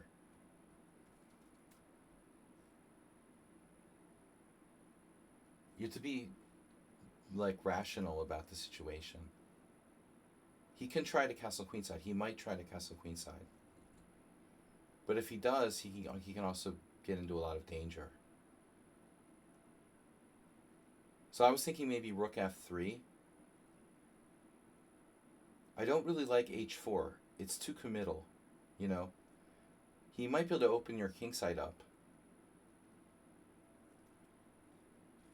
So you have to think about him castling queenside. You have to be prepared for knight b4. So one option is a4. And I think it's good in a lot of cases, but it's also a little bit inflexible. It's nice if he castles queenside. Like, say you go here and he castles queenside. It would be nice to play like a3 and b4, or have the ability to like maybe play for d4. If you play a4, you're probably never going to be able to play b4. So you're just playing like to lock the position. Like knight b4, yeah, I don't know. What he'll do, I don't know. Here, bishop a3. And he'll try to nibble away eventually. I don't know how. It's not easy. He probably would go for like a queen exchange, try to grind you down in an endgame. Well, let's see what happened. I don't like h4. This feels very committal and could backfire. Your king's over there. I like this move, like if your king is on b1. And even then, it's like committal. And now g4. So he castles queenside. g5. Yeah. You played really aggressively. F takes g5, knight takes c5, knight takes c5, queen takes c5, queen takes c5, rook takes c5. And now Varouge and Akobian is faced with a choice. He doesn't save his c5 pawn.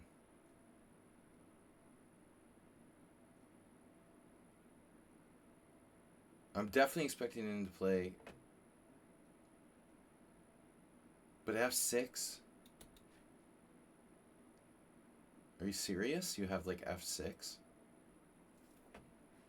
So say he plays b6. What the hell is going on here?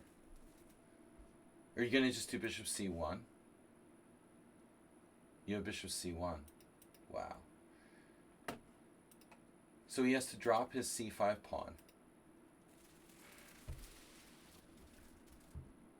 And this is brutal because he doesn't want to put his king on b8. He would rather centralize.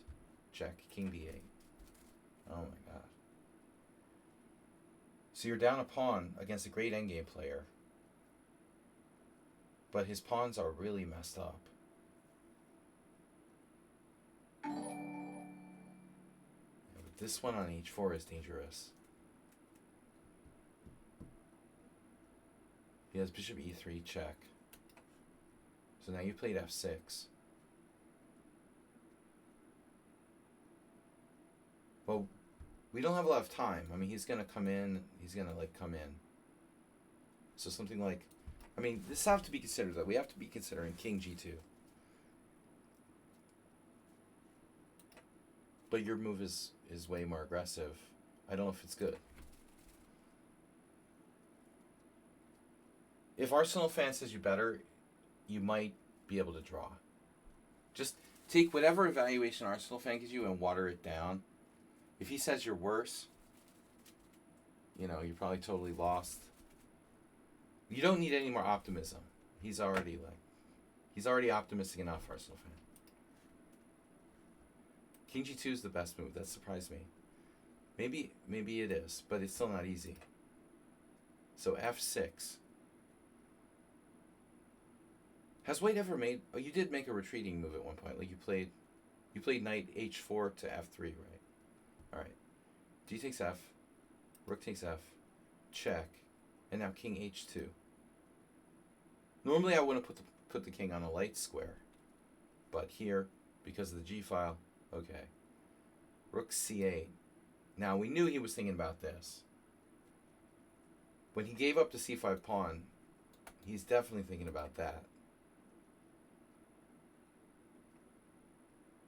So here you have a move.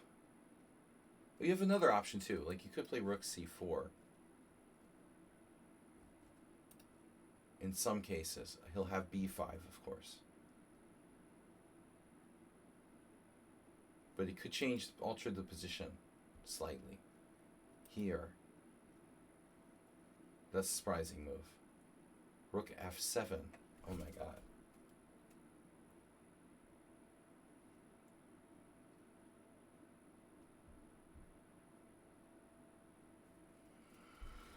Holy shit.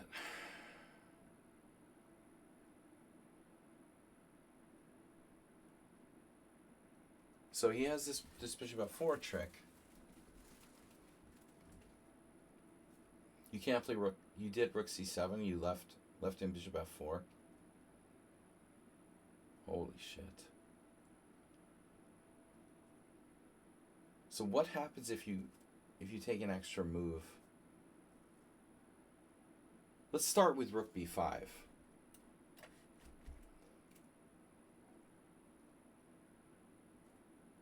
He has stuff like this now? No.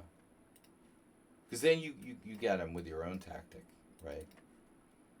So he'll go b6, and then we go like here.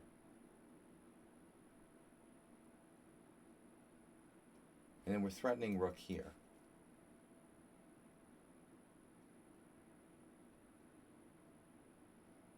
Well, I want to double the rooks on the 7th, personally. Rook hg8. Rook here.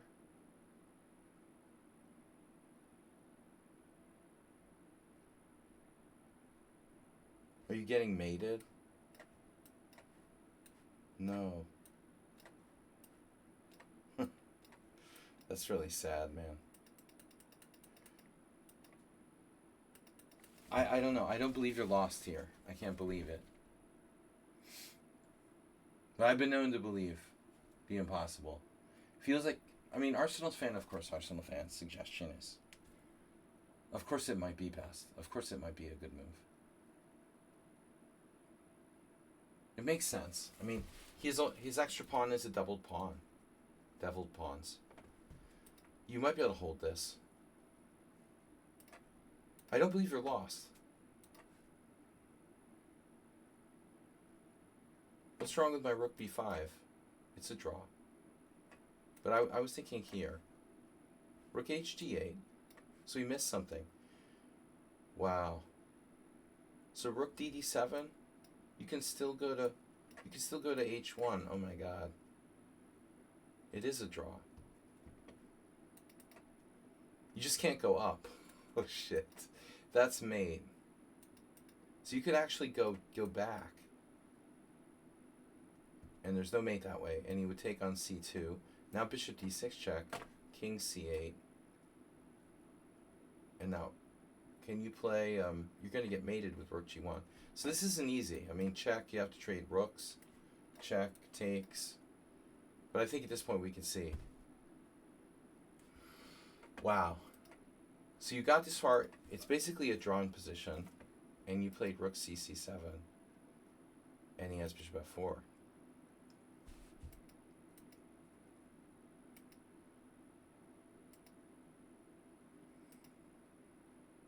Now you figure this still might be enough, and you might be right.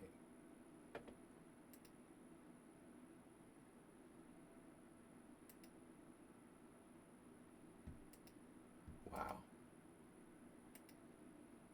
Jesus Christ. That's unbelievable. US Open nightmare.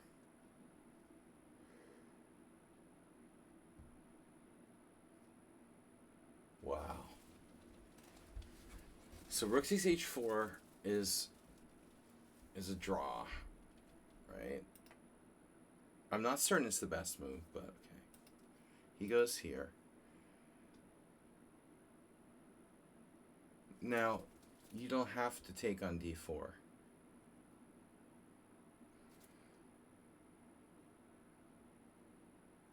But you can't play c4.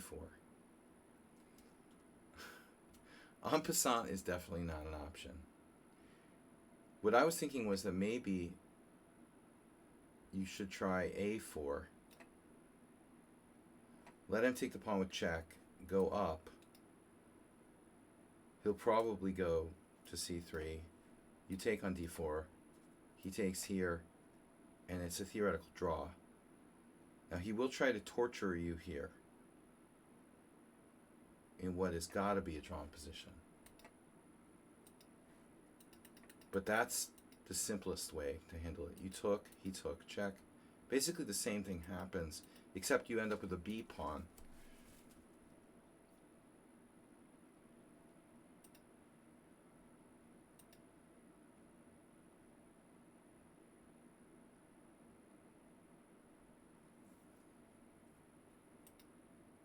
I don't know where you're going with king f4 though.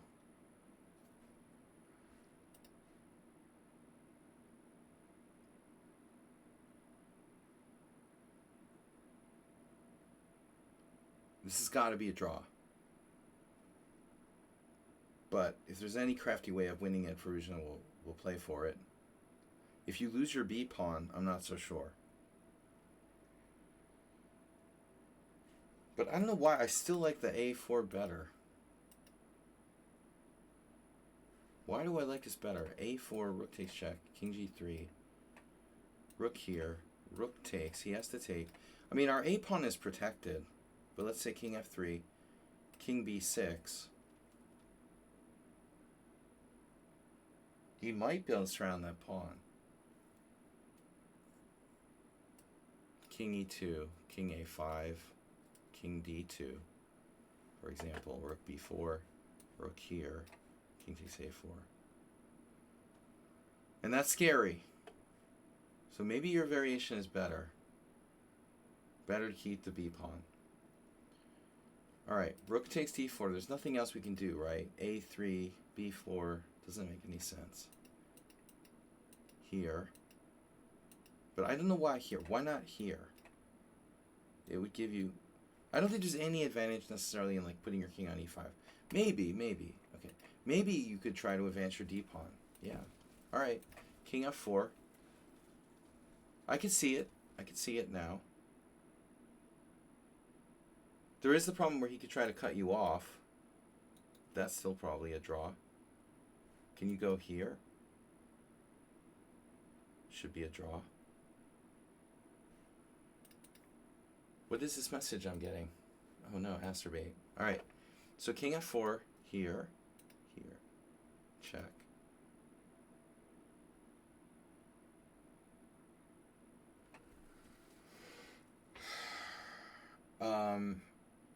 So if rook b4, a6.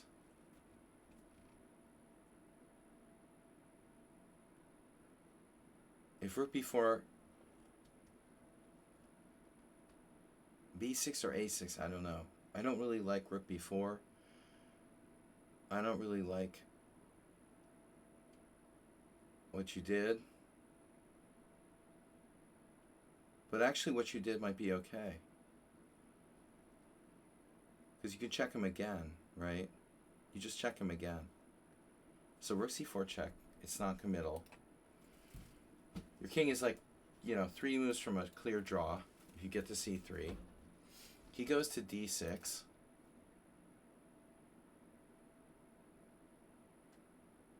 So if you were to play, let's say you were to play like rook b4. He could play b6.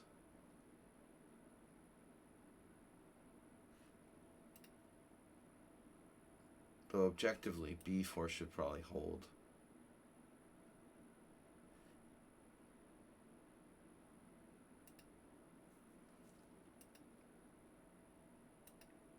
Yeah, all right. So I'm going with b4. Coming back here. His king is cut off. Yeah. Yeah. Yeah, b4 looks best. You know, at first I wanted to go here, but then it's like, it goes king c6 or b6 maybe. But if you go b4 with his king cut off here,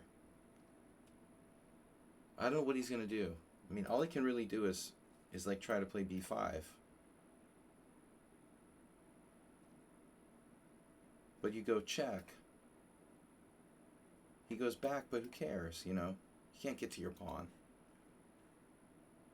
So this is an easy draw. So instead you played rook c3. Now, I imagine that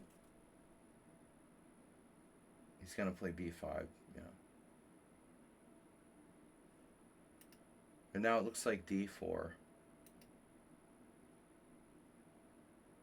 Only move, b4. Now where?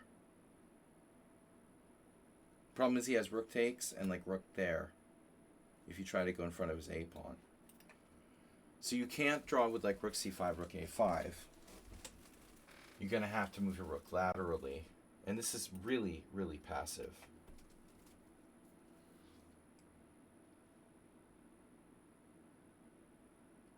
I'm not sure you have another option, but I think you need to consider, you know, maximum activity. So, well, I mean, all options are on the table here. Even rook c8, rook takes b3. I'm afraid you might be losing there, but it's not so simple, you know. But I think this here,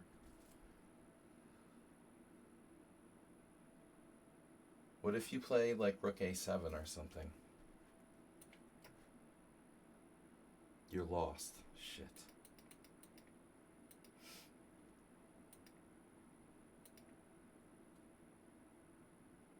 If anybody would play this kind of technical rooking game perfectly, it'd probably be Varusian, you know. But I still don't believe this is lost. It doesn't feel like enough edge. b4, rook takes b4, check. If you play d4, maybe d4 is actually a big mistake.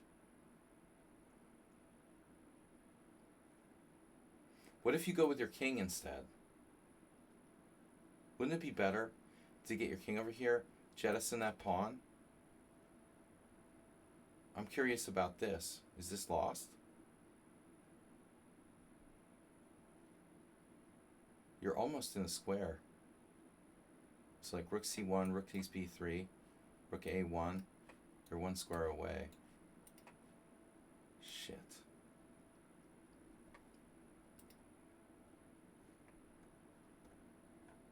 Is everything lost here? King d4?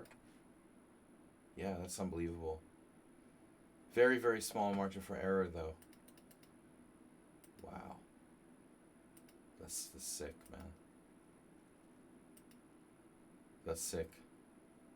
You literally made like one mistake and you lost on b5. There usually would be some kind of draw here. Down a pawn or something. b4 is an easy draw. Rook c4 was best move. Ironically, you could even check him again. He goes to c5, you check him again. He goes to like b5, and you're still drawing. This is kind of weird. Here, rook c3. This example would be a draw. Still, it would be difficult, but man, that's brutal. Wow. That's a tough one. Yeah, I really thought like it's still probably not lost. What about king f4 versus king f3? I don't know why, you know. I feel better about king f3 than king f4. It's very weird. They're almost identical according to the engine. It just feels like safer somehow to play king f3. There might be some variation where his rook moves and you can go king e3, king d2 back. Or you might go up here.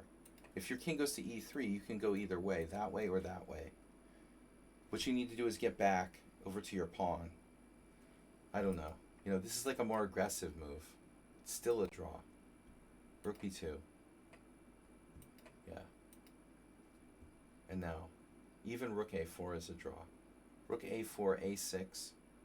Rook b4, b6. Only this move loses. Well, not only this move, but man, that's tough. That's tough. Yeah, that's unfortunate. And you played pretty, like, I think pretty fearlessly in that game. You weren't like playing for a draw against him. You were playing your game, and in fact, I thought you were a little too aggressive, probably, but your position was good enough. Anyway, tough one. Thanks, guys, for submitting the games. Interesting stuff today. I'll be back tomorrow with some Blitz. Thanks, ever, for tuning in. Yeah, Mule Skinner, congratulations. But I'll be back Friday with some Blitz. Mule Skinner getting over 1,900 FIDE. Thanks, guys, for tuning in. Thanks for your support. I'll see you Friday. Simul on Sunday. Have a great weekend. And don't do anything I wouldn't do. Thanks, Smirmster, and everybody else.